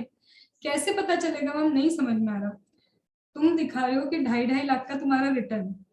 हमने देखा कि तुमने पिछले साल एक प्रॉपर्टी बेची, तुमको 1 करोड़ का कैपिटल गेन हुआ था. तुमने तो नहीं बताया हमको कि प्रॉपर्टी बेची और कैपिटल गेन हुआ. वो तो रजिस्ट्रार ने जब उसके नाम पे किसी और के नाम पे प्रॉपर्टी की, रजिस्ट्रार भी तो इन्फॉर्मेशन देते हैं इनकम टैक्स डिपार्टमेंट को. तब पता चला कि तुम्हारे नाम की प्रॉपर्टी किसी और को बिक चुकी है, उसने 1 करोड़ का फायदा तुमको दिया, तुम्हारा अब पकड़ में आई, हमको इनकम एस्केप्ड. तो रजिस्ट्रार की इंफॉर्मेशन तो पूरी रीजन टू बिलीव लायक होती है. तो फिर हमको इंफॉर्मेशन है. अब हम क्या बोल रहे हैं? Any information flagged. फ्लैग्ड मतलब ऐसे ही तरीके होते हैं. बैंक भी पता है इंफॉर्मेशन देती है, इंश्योरेंस कंपनी, हर जगह क्या होता है, तुम्हारा आधार लिंक हो चुका है, हर जगह से इंफॉर्मेशन इनकम टैक्स डिपार्टमेंट को जाती है. तो जब इनकम टैक्स डिपार्टमेंट के रिस्क असेसमेंट प्रोसीजर में फ्लैग आउट हो गया कि यार पिछली बार इसने इंश्योरेंस लिया 50 लाख रुपए का प्रीमियम देके, और इधर देखो इसकी इनकम कितनी दिख रही है हर साल की, मुश्किल से 5 लाख पे इंफॉर्मेशन दिख रही है हमको कि रिटर्न में बता रहा 5-5 लाख का मेरा रिटर्न है, और इधर 50 लाख रुपए प्रीमियम भर रहा है ये. तो फ्लैग आउट तो होगा ही ना कि कहाँ से आ रहा है इतना पैसा. तो यहाँ पे क्या बोलते हैं? If information flag out in case of assessee. Assessee के केस में क्या हुई? फ्लैग आउट हुई for relevant assessment year in accordance with risk management strategy. जो भी उनकी स्ट्रेटेजी थी उसके अकॉर्डिंग ये फ्लैग आउट हो गई है. अब इंफॉर्मेशन है हमारे पास. Are you getting? फिर दूसरा तरीका क्या है? CNAG ने ऑडिट किया. अब CNAG किसका ऑडिट करता है? हमारा. किसका करता है CNAG ऑडिट? वालों बताओ. Government company. तो मतलब अब गवर्नमेंट कंपनी को भी तो घेरे में लेना था. पहले एसएससी को लिया, और एसएससी के लिए ऑडिट करता है CA, और जो बची गवर्नमेंट कंपनी उसका ऑडिट कौन करेगा? CAG. बोलता CNAG ने कुछ ऑब्जेक्शन रेज किया है, तो any final objection, it should not be interim, final objection की पक्का है हमको ये दिक्कत हो रही है, तो any final objection raised by the CAG to effect that the assessment in case of assessee for relevant assessment year has not been made in accordance with the provision of the act के provision के according ये चीजें नहीं हुई। तो यहाँ पे CAG government company के लिए भी ऑब्जेक्शन रेज करता है, और गवर्नमेंट कंपनी के साथ किसी कंपनी का ट्रांजैक्शन चल रहा था, CNAG ने ऑब्जेक्शन लिया कि ये जिस तरह से यहाँ पे ट्रांजैक्शन हुआ तो तुम तो धराओगे ही धराओगे, गवर्नमेंट कंपनी, तुम्हारे साथ में वो कंपनी भी तो है, उसको भी तो लेंगे, वो उसका भी क्या होगा, एस्केपमेंट अगर उसकी इनकम का हो रहा है तो वो भी क्या हो जाएगी, उसका भी रीओपनिंग। मतलब या तो फ्लैग आउट हो रही है या CNAG का क्या आ रहा है, final objection. Right this word, don't write only objection, highlight final objection. ठीक है, तो ये चीजें हो गई आम आदमी के लिए कि हाँ भैया ऐसा ऐसा होगा। फिर एक्सप्लेनेशन नंबर 2 पे जाते हैं। A search is initiated, already भैया सर्च तो इनिशिएट हो चुकी है। जब सर्च ऑलरेडी इनिशिएट हो गई है तो तुम्हारा रीजन टू बिलीव तो पहले से ही था, तभी तो सर्च करने पहुंचे थे। तो देखो अब क्या लिखा है, A search is initiated under 132, books of account, other document, assets are requisitioned under 132A on after, highlight that 1st of April 2021, 1 अप्रैल 2021 के बाद रिक्विजिशन हो रहा है, या फिर सर्च सीजर वगैरह इनिशिएट हो चुकी है, या फिर नीचे लिखा है सर्वे हो रहा है, जो सर्वे कंडक्ट हो चुका है, तो सर्वे इज कंडक्टेड। ये सर्वे TDS TCS का छोड़ दो, उसको छोड़ के फैमिली फंक्शन वाले सर्वे को छोड़ दो, उनकी बातें नहीं कर रहे हूँ। नॉर्मल सर्वे हो रहा है 1 अप्रैल 2021 के बाद या उस दिन से, या फिर AO सेटिस्फाइड है, पहले से ही सेटिस्फाई होके बैठा है वो, तो AO सेटिस्फाइड है, किसकी अप्रूवल पहले ले ली उसने, PCIT CIT की अप्रूवल ली कि किसी की money, jewellery, Boolean, other valuable article जो सीज करके रखे थे, या फिर किसी ने रिक्वेस्ट किए, हमने रिक्वेस्ट किया, किसी ने रिक्वेस्ट किए 132 में, हमने GST वाले को बोला ये हमको दे दो, तुमने रिक्वेस्ट किए, और AO सेटिस्फाइड है क्या कि इन case of any other person, किसी और पर्सन की चीजें हैं, तो हमको पता है कि गड़बड़ तो है, तो तीनों की तीनों केस, या फिर और आगे पढ़ो, ये फिर से वही चीज का रिपीटेशन है। If AO is satisfied with prior approval की books of account, document, seized, requisitioned 132, 132A में in case of any person on after April 2021 pertains or pertain to any information contained therein relates to the SEC। देखो, या तो तुमको relate करती है कोई चीज, समझना इसमें लिख के क्या रखा, या तो तुम्हारे अगेंस्ट सर्च हुआ, या तो सर्वे हुआ, या तो तुम्हारे पास किसी और की चीज निकली, या तो उसके पास तुम्हारी चीज निकली। Are you getting, vice versa, तुम्हारे पास किसी की चीज निकले, किसी और के पास तुम्हारी चीज निकले। इन सारे के सारे केसेस में वो क्या बोलता है, explanation 2, for the purpose of this section where ये सारी चीजें होंगी तो हम ऑलरेडी मान लेंगे कि इंफॉर्मेशन है, तुमको इंफॉर्मेशन अलग से लाने की कोई जरूरत नहीं है। तो यहाँ पे सर्च तुम्हारा हो या किसी और के सर्च में तुम्हारी चीजें निकले, सर्वे तुम्हारा हो या फिर किसी और के सर्वे में तुम्हारी चीजें निकले, रिक्वेजिशन तुम कर रहे हो किसी और डिपार्टमेंट से कि दो भैया हमको इसकी चीजें दे दो, तब भी रीजन टू बिलीव है। तो ये सारी चीजें रीजन टू बिलीव मानी जाती है। That means you have already have the information, in case में ऑलरेडी मान लिया कि तुम्हारे पास क्या है, इंफॉर्मेशन रखी हुई है। आई बात समझ में? डन। इसी का फिर से एनालिसिस देके रखा है अब नॉर्मल लैंग्वेज में। मुझे लगता है अगर तुम्हें ये लैंग्वेज समझ में आ जाए तो एनालिसिस मत पढ़ो, क्योंकि टू बी वेरीफाई मैं किसी को गलत नहीं बोल रही हूँ, बट ये एनालिसिस नहीं होता है। एनालिसिस में आप पैराग्राफ ब्रेक करके नहीं देते, एनालिसिस में वर्ड्स का मीनिंग होता है। तो इसीलिए ये थोड़ा सा सिर्फ उसको बाइफरकेट करके पॉइंटर्स दिए, तो तुमको इच्छा है तो ये पढ़ो, तुमको इच्छा है तो वो पढ़ो। ठीक है, डन। ऐसा कुछ नहीं आया कि मैं नेगेटिव कमेंट दे रही हूँ, क्योंकि मैंने VG सर की बुक में एक्चुअल एनालिसिस बहुत सारी चीजों के देखती हूँ मैं कि एनालिसिस वो होता है, तो कहीं ना कहीं थोड़ा सा मैं बता सकती हूँ कि एक चीज पढ़ो कोई भी। ठीक है, चलो। In response to the notice under 148 के नोटिस के रिस्पॉन्स में असेसी को क्या करना होता है, रिटर्न फाइल करना होता है। अभी हमने देखा था कि तुमको 148 के नोटिस में रिटर्न फाइल करना है, तो वो क्या माना जाएगा? It shall be deemed to be the return of 139 का ही रिटर्न माना जाएगा। assessee is required to file return of 148 even if he has already filed the return। ये भी हम जानते हैं भाई, तुमने पहले फाइल किया है, हमको कोई मतलब नहीं, तुम्हें रिटर्न फाइल करना पड़ेगा। And return can not be revise, highlight that word, ये रिटर्न रिवाइज नहीं होते हैं, ठीक है। तो आई वुड सजेस्ट यहाँ के लिए एनालिसिस पढ़ लो, ठीक है, कि ये वाला पॉइंट तुम्हारा एनालिसिस का कि रिटर्न रिवाइज नहीं होता है, ये सारी चीजें। और नहीं पढ़ना तो वहां उधर ग्रीन वाले पे 139 के वहां जाके लिखो एरो करके, this return can not be revised. 139 लिखा है ना वहां पे ग्रीन में, उसके वहां एरो करो, लिखो this return can not be revised.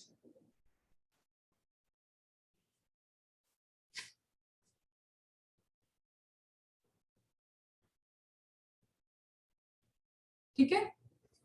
फिर notice under 148 can be issued only if, highlight that word issued, 148 का नोटिस इशू होगा सिर्फ तब। फिर वही चीजें लिखे देखो, एनी इंफॉर्मेशन, कोई भी इनके पास इंफॉर्मेशन है जो ये सजेस्ट करती है कि हाँ इनकम एस्केपमेंट पर, वही लाइनें लिखी, information flagged in accordance with risk management, तो यहाँ पे भी तो वही लिखा है, अगर इंफॉर्मेशन फ्लैग आउट हुई है रिस्क असेसमेंट प्रोसीजर के अकॉर्डिंग तो इंफॉर्मेशन फ्लैग आउट हुई है, ठीक है। फिर एनी फाइनल ऑब्जेक्शन रेज, कोई भी सीएनएजी का फाइनल ऑब्जेक्शन, ग्रीन पढ़ना मुझे लगता है इसमें बेटर है, सिर्फ वहां पे वो रिवाइज क्या कर लो, पॉइंट डाल दो कि वो 139 का रिटर्न रिवाइज नहीं होता, ठीक है। फिर एओ को ऑब्टेन करना पड़ेगी इंफॉर्मेशन हायर अथॉरिटी से, तो हायर अथॉरिटी अभी हम वहां पे पढ़ के आए।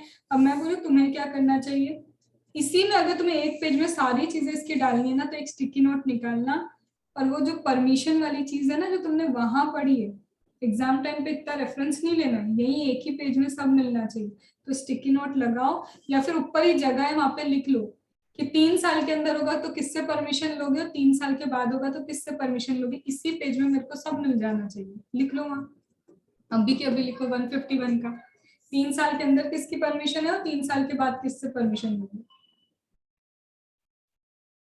लिखो जल्दी ऊपर, मार्जिन है ना ऊपर।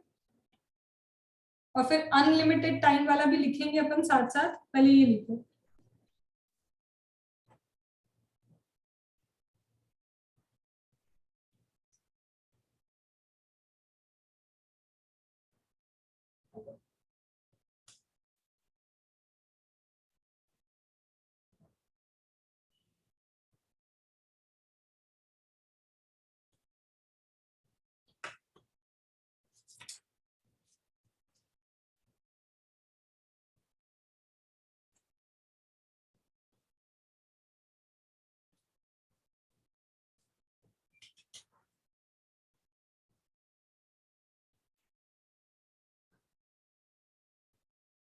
हो गया, पढ़ो आगे, चलो।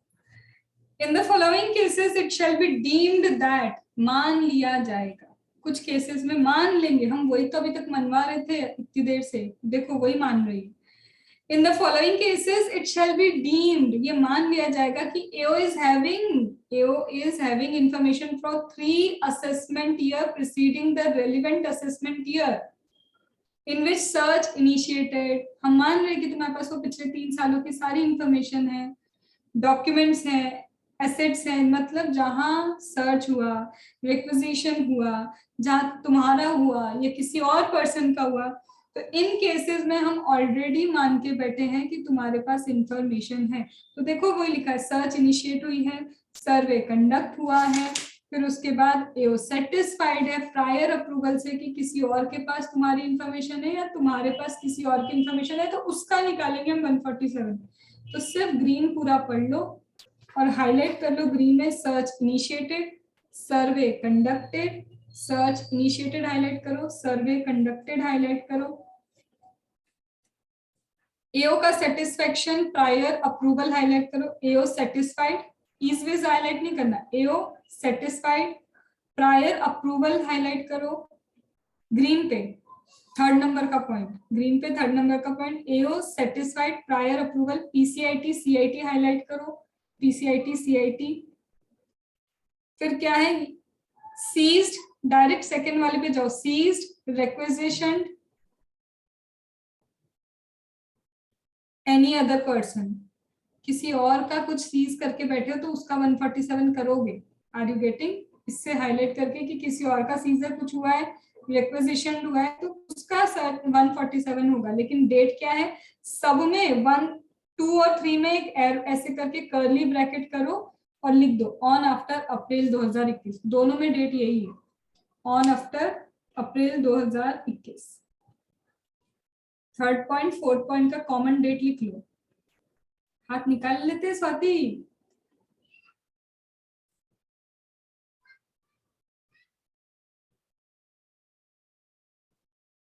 ऐसी हरकतें ना वीडियो ऑन में नहीं करते।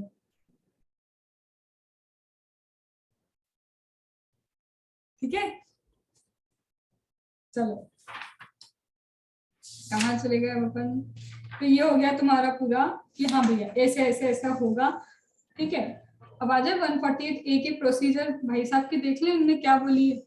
ठीक है, चलो, AO shall before issuing any notice, तो तुमको पता है तुमको कहाँ का सर्व को हटा के क्या करना है, इशू करना है। हर जगह लिखा है 148 का नोटिस इशू करने से पहले, इशू करने से पहले। अब देखो सिर्फ हाईलाइट करो ए नंबर पे, conduct any inquiry, conduct any inquiry. अब फिर अप्रूवल चाहिए किसका, स्पेसिफाइड अथॉरिटी का अप्रूवल चाहिए। और स्पेसिफाइड अथॉरिटी सिर्फ अब यहाँ क्या लिखो, सेक्शन 151, क्योंकि तुमने अभी कर ली है, पता है तुमको वो अथॉरिटी कौन सी होती है। तो कंडक्ट करोगे इंक्वायरी, अप्रूवल लोगे स्पेसिफाइड अथॉरिटी से, उनसे इंफॉर्मेशन लोगे, किस चीज की इंफॉर्मेशन, जो सजेस्ट करे कि सच में इनकम एस्केप हुई है। फिर दूसरा बी पॉइंट पे सिर्फ हाईलाइट करो प्रोवाइड और अपॉर्चुनिटी। प्रोवाइड अपॉर्चुनिटी, किसको दोगे अपॉर्चुनिटी, मुझे तो याद नहीं आ रहा किसको अपॉर्चुनिटी देना पड़ती है। एसएससी को। स्वाति मार खाएगी यहीं से, वर्चुअल मार। किसको अपॉर्चुनिटी देते स्वाति, बोलो बोलो। क्वेश्चन रिपीट करना है क्या? ध्यान नहीं, किसको देते हैं हम अपॉर्चुनिटी, किसको दी जाती है। एसएससी को। हाँ, तो मैं हाईलाइट कर रहा हूँ बस इसी की, तुम्हें पता होता है कि अपॉर्चुनिटी किसको देंगे। तो प्रोवाइड अपॉर्चुनिटी, प्रोवाइड करना अपॉर्चुनिटी किसको, एसएससी को। और इसमें भी प्रायर अप्रूवल किसकी लगेगी, स्पेसिफाइड अथॉरिटी। मतलब हर कदम पे बेचारा ये एक कदम भी लेगा ना पहले पूछेगा मैं चल लूं क्या। ऐसे याद रखो, हर कदम पे इसको स्पेसिफाइड अथॉरिटी से परमिशन लेनी है। तो पहले तो उसको इंफॉर्मेशन चाहिए तो परमिशन लेता है, नोटिस शो कॉज नोटिस देना है तो परमिशन लेता है, 148 का नोटिस इशू करना बेचारा तब भी तो परमिशन ही ले रहा है। तो हर कदम पे तुमको क्या लिखना पड़ेगा, इसको चलने से पहले भी एक बार पूछना पड़ता है चलूं कि नहीं चलूं कि बैठे रहूं। क्या ये बात समझ में आई कि हर कदम पे। तो ये चीजें तुमको मैं ऐसे ही क्यों बोलती हूँ, ये सेंटेंस के दिमाग में रखना, हर जगह पे तुमको उससे इंफॉर्मेशन क्या लेनी है, परमिशन लेनी ही है। चलो फिर अब टाइम कितना दोगे, यहाँ शो कॉज नोटिस इशू नहीं होता, यहाँ पे सर्व होता है। अब हाईलाइट करो by serving upon him a show cause notice, दिखा है, by serving upon him a show cause notice. Highlight करो बाय सर्विंग, सेकंड लाइन पे है बी में, by serving upon him a show cause notice. कर लिया highlight.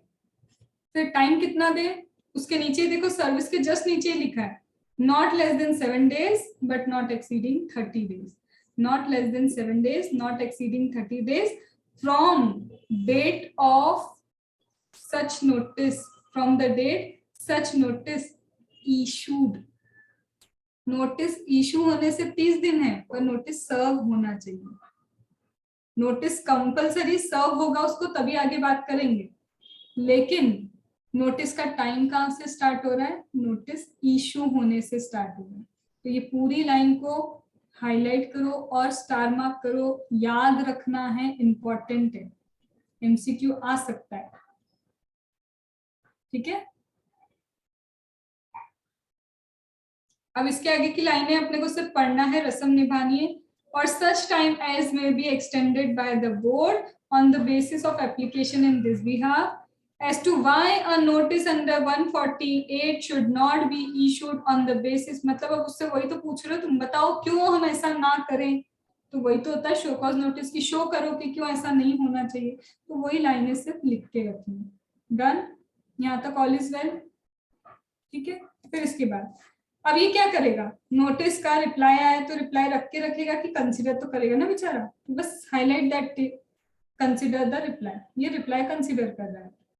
Next point, फिर D में क्या हाईलाइट करोगे, डिसाइड, किसके बेसिस पे डिसाइड करेगा, material, basis of material available, decide highlight करो और बेसिस ऑफ मटेरियल अवेलेबल। अब वो डिसीजन कैसा होगा तो देखो, अब ये क्या करेगा सेकेंड लाइन में, issue a notice under section 148, अब ये 148 में इशू करेगा notice, issue a notice under 148, highlight second line पे, इशू नोटिस अंडर 148, कैसे और कब इशू करेगा, फिर नोटिस इशू कर ले अपनी मर्जी से, है इसको इतनी परमिशन, क्या करेगा, प्रायर अप्रूवल। तो याद रखना हर कदम पे बेचारे को पूछना पड़ता है।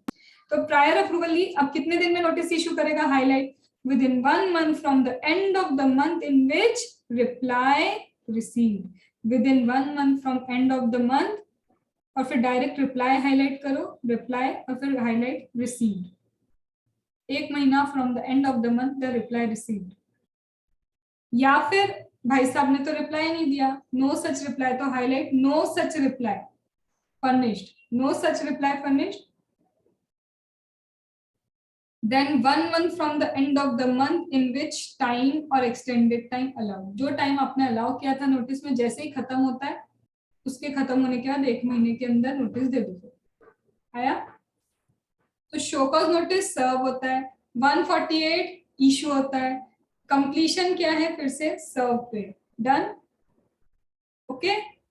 चलो फिर प्रोवाइडेड दैट, ये प्रोवाइड करना जरूरी था, बिल्कुल जरूरी था, provided that provision of this section shall not apply, ये तुमको प्रोसीजर नहीं चाहिए, क्यों नहीं चाहिए, सर्च ऑलरेडी इनिशिएट कर दी हमने, सर्च इनिशिएट कर दी मतलब ऑलरेडी तो तुमने चेकिंग कर ली है सब कुछ, तुम कंफर्म हो चुके हो कि कुछ ना कुछ गड़बड़ निकली है, आर यू गेटिंग, सर्च हो गई, खोजबीन करके आ गए हो तुम, तो अब तो पता है ना कि हाँ भैया गड़बड़ है, तो अब थोड़ी ना फिर से इंफॉर्मेशन के लिए उससे शो कॉज नोटिस दोगे, तुम्हें पता है सर्च का नोटिस देने से पहले भी उसको अपॉर्चुनिटी तो देते हैं ना अपन, याद है, तो अब बार बार थोड़ा ना उसको पूछोगे बता बता बता, कुछ नहीं बताना, अब यहाँ पे कोई जरूरत ही नहीं है इंफॉर्मेशन की, तो यहाँ पे भी जरूरत नहीं है, फिर से वही रिक्वेजिशन पे भी जरूरत नहीं है, तुम अभी जितना पढ़ के आए ना जहाँ पे इंफॉर्मेशन की जरूरत नहीं है, तो जहाँ इंफॉर्मेशन की जरूरत नहीं तो वहाँ शो कॉज नोटिस की क्यों जरूरत पड़ेगी, आर यू गेटिंग, जहां पे उन्हें बोल दे कि इंफॉर्मेशन ही मान ली कि है, तो जब मान ली इंफॉर्मेशन है तो शो कॉज दोगे क्या उस जगह, तो are you getting, again cut copy paste, समझ में आई तुमको बात, दीपक बात समझ में आई, डन, आगे बढ़ू, इसको रीड इसलिए वापस से नहीं करूं, तो यहाँ पे अब ये सारे पॉइंट्स क्या लिख लो, ए से लेके बी सी पे क्या लिखोगे, where information is not needed show cause notice also not needed, या फिर यू लिखो where information is deemed, where information is deemed then no show cause notice needed, तो याद हो जाएगा कि वहां पे भी यही था और यहाँ पे भी यही था।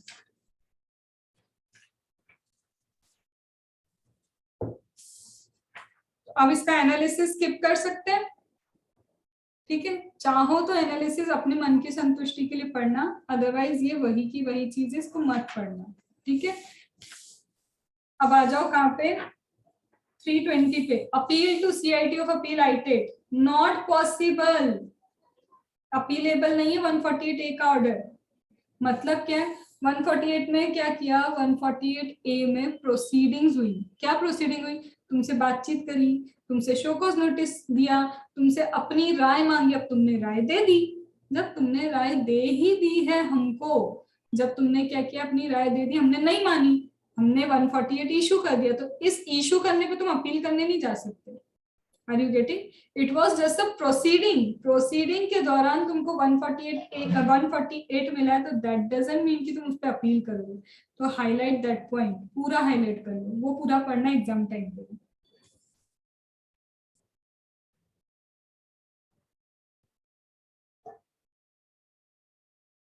डन।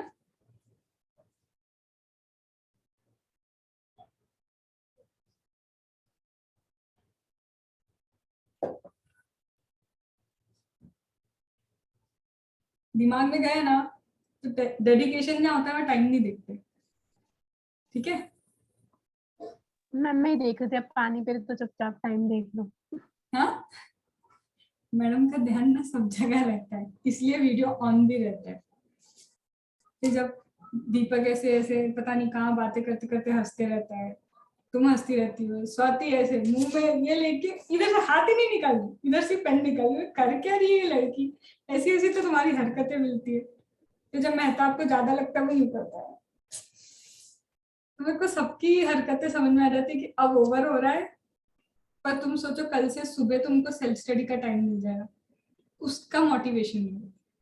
ठीक है, आ जाए वापस। चलो, time limit to issue the notice under 148, ये भी पढ़ लिया हमने। Time limit to issue the notice under 148, no notice under 148 shall be issued for relevant assessment year. कोई नोटिस इशू नहीं होगा। क्यों, बोल तो क्या रहा है ये तो समझो। No notice will be issued for relevant assessment year if 3 years has elapsed। 3 साल निकल गए, बात खत्म। 3 साल निकलने के बाद उस चीज के लिए कोई नोटिस नहीं जाएगा। लेकिन 3 years, if 3 years but not more than 10 years, 3 साल के बाद 10 साल भी काउंट कर सकते हैं अगर हमको पता है क्या has elapsed 3 years but not more than 10 years, मतलब 10 साल से ज्यादा के नोटिस की बात नहीं हो रही। has elapsed 10 साल निकल चुके हैं from the end of the relevant assessment year, unless the AO has in his possession books of account, document, evidence which reveal that income chargeable to tax represent in form of asset which has escaped amounts to or likely to amount, highlight amount or likely to amount। लग भी रहा है ना कि जो escapement हुआ है उनको सिर्फ लग रहा है, एक्चुअल नहीं है। अगर वो 50 लाख या 50 लाख से ज्यादा है, इक्वल टू भी 50 लाख है, मोर देन भी 50 लाख है, तो इक्वल टू भी काउंट किया है, मोर देन भी काउंट किया है। तो अगर अमाउंट और लाइकली टू अमाउंट, अमाउंट या लाइकली टू अमाउंट लग भी रहा है इंट्यूशन वाइज की 50 लाख है, उससे ऊपर ही एस्केपमेंट है, तो 10 साल का नोटिस जाएगा। भले ही 3 साल निकल चुके हैं, 10 साल अभी नहीं निकले ना। 10 साल मतलब प्लस 10 years नहीं है, 3 + 7 है। ठीक है, ऐसा मत करना 3 + 10 नहीं, 3 + 7। तो अभी 10 साल तो खत्म नहीं हुआ ना, तो हम नोटिस इशू कर सकते हैं। फिर दे दिया प्रोवाइडेड। अब प्रोवाइडेड क्या बोला, provided that notice, no notice under 148 shall be issued at any time, at any time in a case for relevant assessment year beginning on or before 1 अप्रैल से पहले या उस दिन, if such notice could not be issued at the time on account of being beyond the time limit specified in previous law। Are you getting?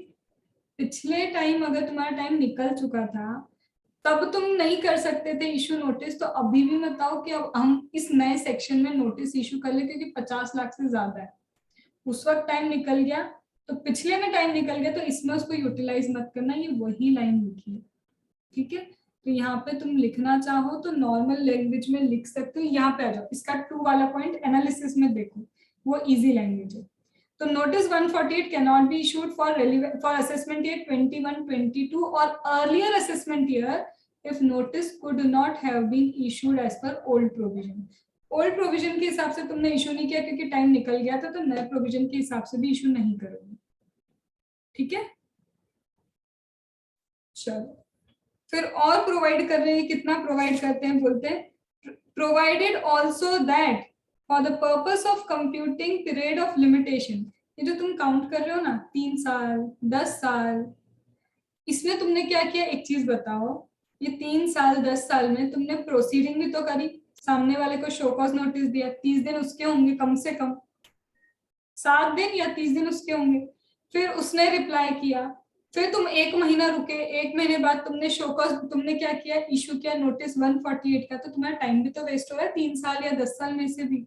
बोलता है वो सारे time limit को यहाँ से एक्सक्लूड करना। एक्सक्लूड करने का मतलब क्या है, 3 साल प्लस अगर 30 दिन दिया तो 30 दिन ऐड हो जाएंगे, 3 साल प्लस अगर वहां 1 महीने रुके तो और 1 महीना ऐड हो जाएगा।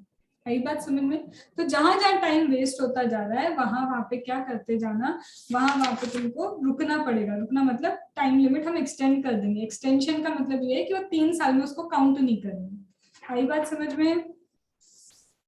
हाँ बोलो, ना बोलो, कुछ बोलो। ठीक है, अब एनालिसिस चाहो तो एक बार पढ़ लो, मैं डायरेक्ट नहीं तो एग्जाम्पल पे जाऊं डायरेक्ट एग्जाम्पल पे। अब देखो पिछली बार क्या होता था, पहले वाले में अगर आपका इनकम एस्केप्ड होता था ना, तो इन 4 इयर्स का एक क्लॉज था, मैं इतना डिटेल में नहीं जा रही क्योंकि अब वो है ही नहीं, और एक क्लॉज 6 साल का भी था जहां आपकी 1 लाख से ज्यादा इनकम एस्केप होती थी, तो 6 साल था कि तुम 6 साल के अंदर नोटिस इशू कर सकते थे। तुम्हें याद रखने की जरूरत नहीं, पर वो एग्जाम्पल समझाने के लिए। अब देखो एग्जाम्पल में क्या लिखा है, एओ ने फर्निश किया है इंफॉर्मेशन, एओ के पास इंफॉर्मेशन 60 लाख एस्केप हुए। 60 लाख 50 लाख से भी ज्यादा होते हैं ना, बोलो हाँ, 50 लाख से ज्यादा 60 लाख होते हैं। Very good. तो यहाँ पे क्या है, उसके पास इंफॉर्मेशन है कि 60 लाख क्या हुआ है, एस्केप हो रखा है। तो अभी नए प्रोविजन के हिसाब से 10 साल का टाइम है उसके पास, तो पुराने प्रोविजन के हिसाब से क्या था देख लें। तो बोलता है असेसमेंट के 10-11 की इनकम उसकी एस्केप हुई थी, उधर 6 साल का टाइम लिमिट था। कितना था? 6 साल का। तो अगर मैं 11 में 6 प्लस करूं तो 2017 आएगा। वो सिर्फ 2017 तक ही नोटिस इशू कर सकता था। अब ये रिसेंट कब आया ये मेरा अमेंडमेंट, ये तो 2021 में आया, अप्रैल से। तो तुम्हारा 2017 से तुम क्या नहीं कर सकते थे, नोटिस इशू नहीं कर सकते थे। तो यहाँ कर पाओगे क्या नए में? क्योंकि अब 10 साल हो गया, कुछ नहीं हो सकता, ना वहां हो सकता है ना यहाँ हो सकता है, कहीं नहीं हो सकता। तो उसी का ये एग्जाम्पल। फिर दूसरा, 11-12 से लेके 14-15 तक की क्या हो गई थी तुम्हारी इनकम एस्केप हुई थी। 11-12 से कहां तक की हुई है? 14-15, और इनकम एस्केप हुई है कितनी? 50 लाख से ज्यादा। तो भैया देखो 11-12 की तो तुम इशू वहां भी नहीं कर सकते, यहाँ भी नहीं कर सकते, 12-13 का भी तुम इशू नहीं कर सकते। तो तुम ये देखते जाओ जहां तक तुम्हारे 6 साल आ रहे, अगर ये 6 साल इस अमेंडमेंट के पहले ही खत्म हो गए, वहां पे तुम नोटिस इशू नहीं कर सकते। पर अगर 6 साल इधर आ रहे थे, इधर किधर, हमारे 2021 में, तो यहाँ तुम नोटिस इशू कर सकते हो, क्योंकि वहां का भी टाइम लिमिट नहीं गया, यहाँ का भी। तो क्या लिखा है, yes notice can be issued as income escapement is 50 lakh और मोर एंड 10 साल के अंदर आती है।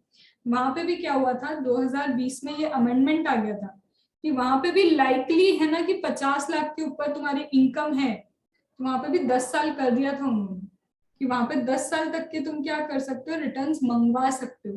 तो वहां पे देखो 2015 का 10 साल खत्म कहाँ हुआ? हुआ क्या? 2014 का भी अभी 10 साल खत्म नहीं हुआ। तो जहाँ 10 साल खत्म नहीं हुआ, तो यहाँ पे क्या हो सकती है, अभी भी इनकम के लिए क्या हो सकता है, तुम्हारा असेसमेंट चालू रह सकता है। ये बात समझ में आई? ठीक है। अब मैम ऊपर वाले में क्यों नहीं आया? तुम ऊपर वाले में देखो ना, 2021 खत्म हो गया उसका, 2021 अप्रैल से तो ये अमेंडमेंट आई है, 31 मार्च 2021 को तो ईयर ही उसका एंड हो गया था ना। आ रही बात समझ में? ठीक है। 15-16 से लेके 21-22, जब वहां भी टाइम है, 60 लाख उसका क्या हुआ है, एस्केप हुआ है।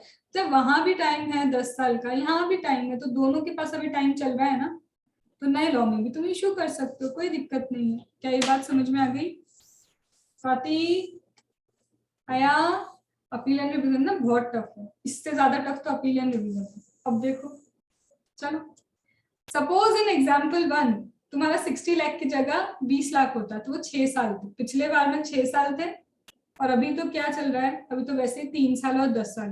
मेरे को अभी का तो देखना ही नहीं, मुझे तो ये देखना है पिछले साल में उसने अगर टाइम लैप्स करवा लिया तो अभी क्या नहीं इशू कर सकता, नोटिस इशू नहीं कर सकता। तो देखो 10-11 का तो टाइम वहीं पे खत्म हो गया, वहीं पे क्या होगा, 50 लाख से कम है, 1 लाख से ज्यादा है, वहां पे 1 लाख से ज्यादा पे 6 साल मिलते थे, और 50 लाख से ज्यादा पे वहां पे भी 10 साल थे। इसका टाइम वहां भी चला गया तो यहाँ भी चला गया। तुम समझ पा रहे हो? ठीक है। 11-12 से 14-15, 11-12 से 14-15 भी देखो, 6-6 साल प्लस करके देखो, टाइम है क्या उधर उसके पास?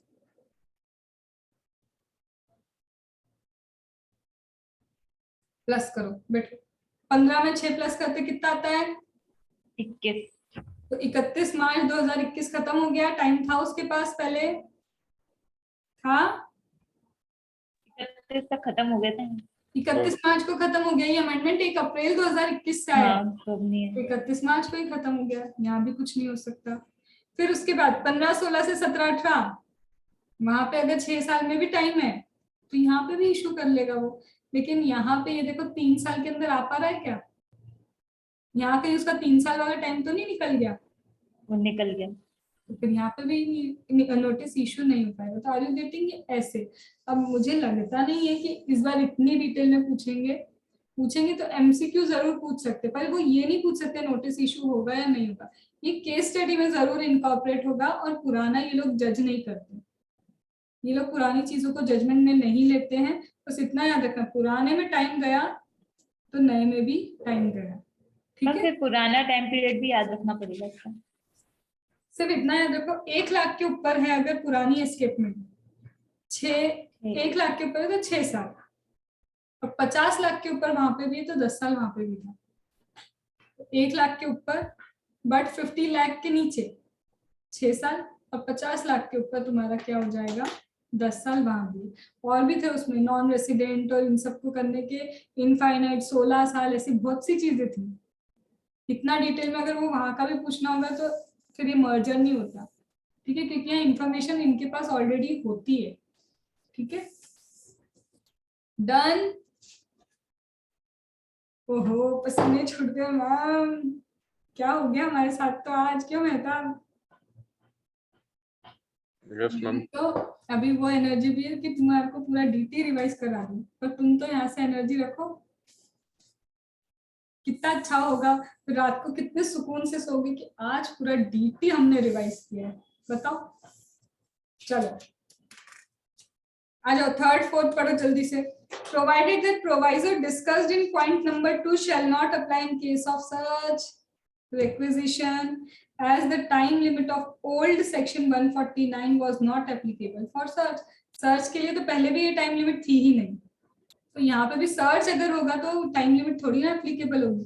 पुराने टाइम में सर्च का ऑर्डर इशू नहीं किया तो यहाँ 147 नहीं हो सकता, ये वाली बात जमी नहीं, क्योंकि पहले का सेक्शन 147 अलग था, सर्च का अलग था, उधर टाइम लिमिट अलग थी, ठीक है? डन।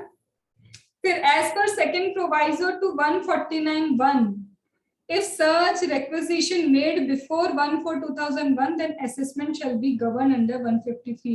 पुराने लॉ में अगर तुम्हारा जा चुका है सर्च का नोटिस तो वहां 153A में कंप्लीशन होगा, 147 में नहीं होगा। क्या ये लॉजिकल चीजें समझ पा रहे हो कि जब नोटिस पुराने में इशू है तो तुम्हारा क्या होगा, पुराने में ही माना जाएगा completion. Provided that time limit to issue notice shall be extended, वो अभी जो पढ़ा ना कि कब नोटिस का टाइम लिमिट एक्सटेंड होगा। तुमको शो कॉज नोटिस के लिए टाइम दिया था, तुमने जवाब दिया, उसके बाद हमें 1 महीने रुके थे, तो जहां जहां ये लोग रुक रहे हैं वो सारे टाइम लिमिट से क्या हो जाएगा, 3 साल 10 साल ये सारी चीजें एक्सटेंड हो जाएंगी। डन। अब एक बार ये एग्जाम्पल में आओ, तुम एक बार एग्जाम्पल पढ़ो, इसमें एक मिस्टेक है जो मुझे सही करानी है। लेट मी चेक कि तुम वो मिस्टेक समझ भी पाओगे कि नहीं। चलो चलाओ दिमाग, खत्म, बस सबसे बड़ा सेक्शन खत्म। मैंने बोला था समझाने में टाइम नहीं लगेगा, रीडिंग का ही टाइम कितना है इसका।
ड्रॉपिंग ऑफ असेसमेंट का मतलब है कि पहले ही ऑलरेडी ज्यादा पे टैक्स लग चुका है, पहले ही क्या हो गया, मैंने खुद ने इनकम ज्यादा बता दी थी, डिडक्शन कम ले लिया था, किसी केस में मुझे पता नहीं था, मुझे नॉलेज नहीं था, डिडक्शन कम लिया जबकि मुझे डिडक्शन ज्यादा मिलना चाहिए था, या फिर मैंने ऑलरेडी ही क्या किया है, ज्यादा पे टैक्स भर चुकी हूँ मैं ऑलरेडी। तो अब अगर तुम्हारा ओपनिंग ऑफ असेसमेंट होता है तो तुम क्या कर सकते हो, एओ को बता सकते हो कि भले ही तुम ये इनकम कंसिडर भी कर लो, बट ऑलरेडी मैंने क्या की हुई है, ज्यादा बढ़ी हुई इनकम पे टैक्स भर चुकी हूँ। तो सपोज करो एओ को लग रहा है तुम्हारी 1 लाख रुपए की इनकम एस्केप हो गई, तुम ऑलरेडी जब तुमने रिटर्न भरा था ना 2 लाख एक्स्ट्रा पे तुमने रिटर्न भरा, तो तुम बोले भले ही कंसिडर भी कर लो, ऑलरेडी मैं 2 लाख एक्स्ट्रा बता के रिटर्न भर चुका हूँ, तो इन दैट केस इसको बोलते हैं कि ऐसे असेसमेंट को ड्रॉप आउट कर देंगे, क्योंकि ऑलरेडी भी तुम तो वैसे ही ज्यादा पे भर चुके, हम तो 1 लाख की बात कर रहे थे, तुम तो 2-3 लाख ज्यादा बता के भर चुके हो, तो drop, that is known as dropping of assessment. और लास्ट, कब कंप्लीट होना चाहिए तुम्हारा assessment, 12 months from the end of the financial year in which the notice served, जब तुम्हारा नोटिस क्या होगा, सर्व होगा, वहां से होना चाहिए। आया? अब एओ के पास ये जो इंफॉर्मेशन है, गॉसिप वगैरह नहीं होना चाहिए, किसी की सुनी सुनाई बातें नहीं होनी चाहिए, ये नॉर्मल सी चीजें लिख के रखी है। एओ के सामने क्या फ्रेश क्लेम ले सकते हो, हम ऑलरेडी पढ़ चुके ना, 147 में रिटर्न फाइल करते वक्त एडिशनल डिडक्शन वगैरह की बात नहीं होती, वो सब नहीं करते, यही चीजें यहाँ पे लिख के रखी है। आया? डन? और ये पढ़ो 327 पे जो ऊपर ऊपर लिखा है ना 143.3 रेड विथ 147, क्या तुमने ये पढ़ लिया मेरे साथ, एक बार देख लो, सिर्फ पढ़ो 327 का 143.3।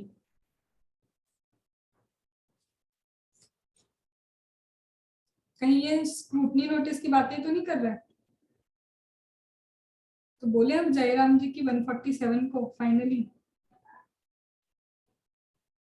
ठीक है, तो ये फाइनली तुम्हारा 147 खत्म हुआ। जिन लोगों को कल ज्वाइन करना हो ज्वाइन करना, नहीं तो अपील एंड रिवीजन पूरा मेरा कोई अमेंडमेंट नहीं है अपील रिवीजन में, 3 साल से ऑलरेडी यूट्यूब पे डला हुआ है। हाँ प्रियंका तो फिर चलेगा, मम्मी चलेगा, अरे मैं उन लोगों को बोल रही हूँ जो क्लास के नहीं है, नहीं ज्वाइन करना मत करना, पर 2 चीजें तुम लोग रेक्टिफिकेशन ऑफ मिस्टेक की लिखते जाओ जो बुक में नहीं लिखी है, लिखो rectification of mistake, doctrine of partial merger applies, doctrine of partial merger applies. अभी डॉक्ट्राइन ऑफ पार्शियल मर्जर क्या होता है बोलो?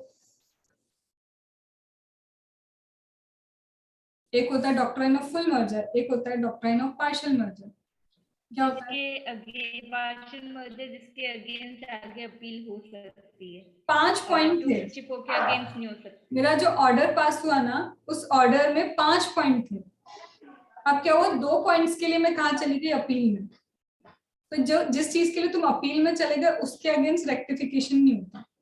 बचे हुए ये जो पॉइंट्स है ना, इनमें कोई गलती है तो रेक्टिफिकेशन करवा लो, पर जो ऑलरेडी अपीलेबल ऑर्डर है, जो अभी अपील चल रही है जिसमें, या फिर तुम चले गए अपील के लिए, उसके लिए तुम रेक्टिफिकेशन नहीं कर सकते, इसको बोलते हैं डॉक्ट्राइन ऑफ पार्शियल मर्जर।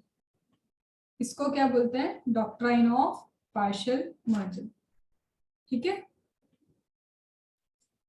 फिर एक और चीज मैम, रेट्रोस्पेक्टिव अमेंडमेंट हो गया, क्या हो गया? रेट्रोस्पेक्टिव अमेंडमेंट हो गया। अरे रेट्रोस्पेक्टिव अमेंडमेंट होने के कारण पता चला कि तुमने गलतियां की थी, जैसे वो 147 कुछ डाइसी था, रेट्रोस्पेक्टिव अमेंडमेंट हुआ तब तुम्हारा रेक्टिफिकेशन हो सकता है, बट लॉ ही चेंज हो गया, तो लॉ चेंज हो गया तो तब मत बोलना कि वो गलतियां थी, जिस वक्त लॉ जैसा था हमने वैसा काम किया, डन।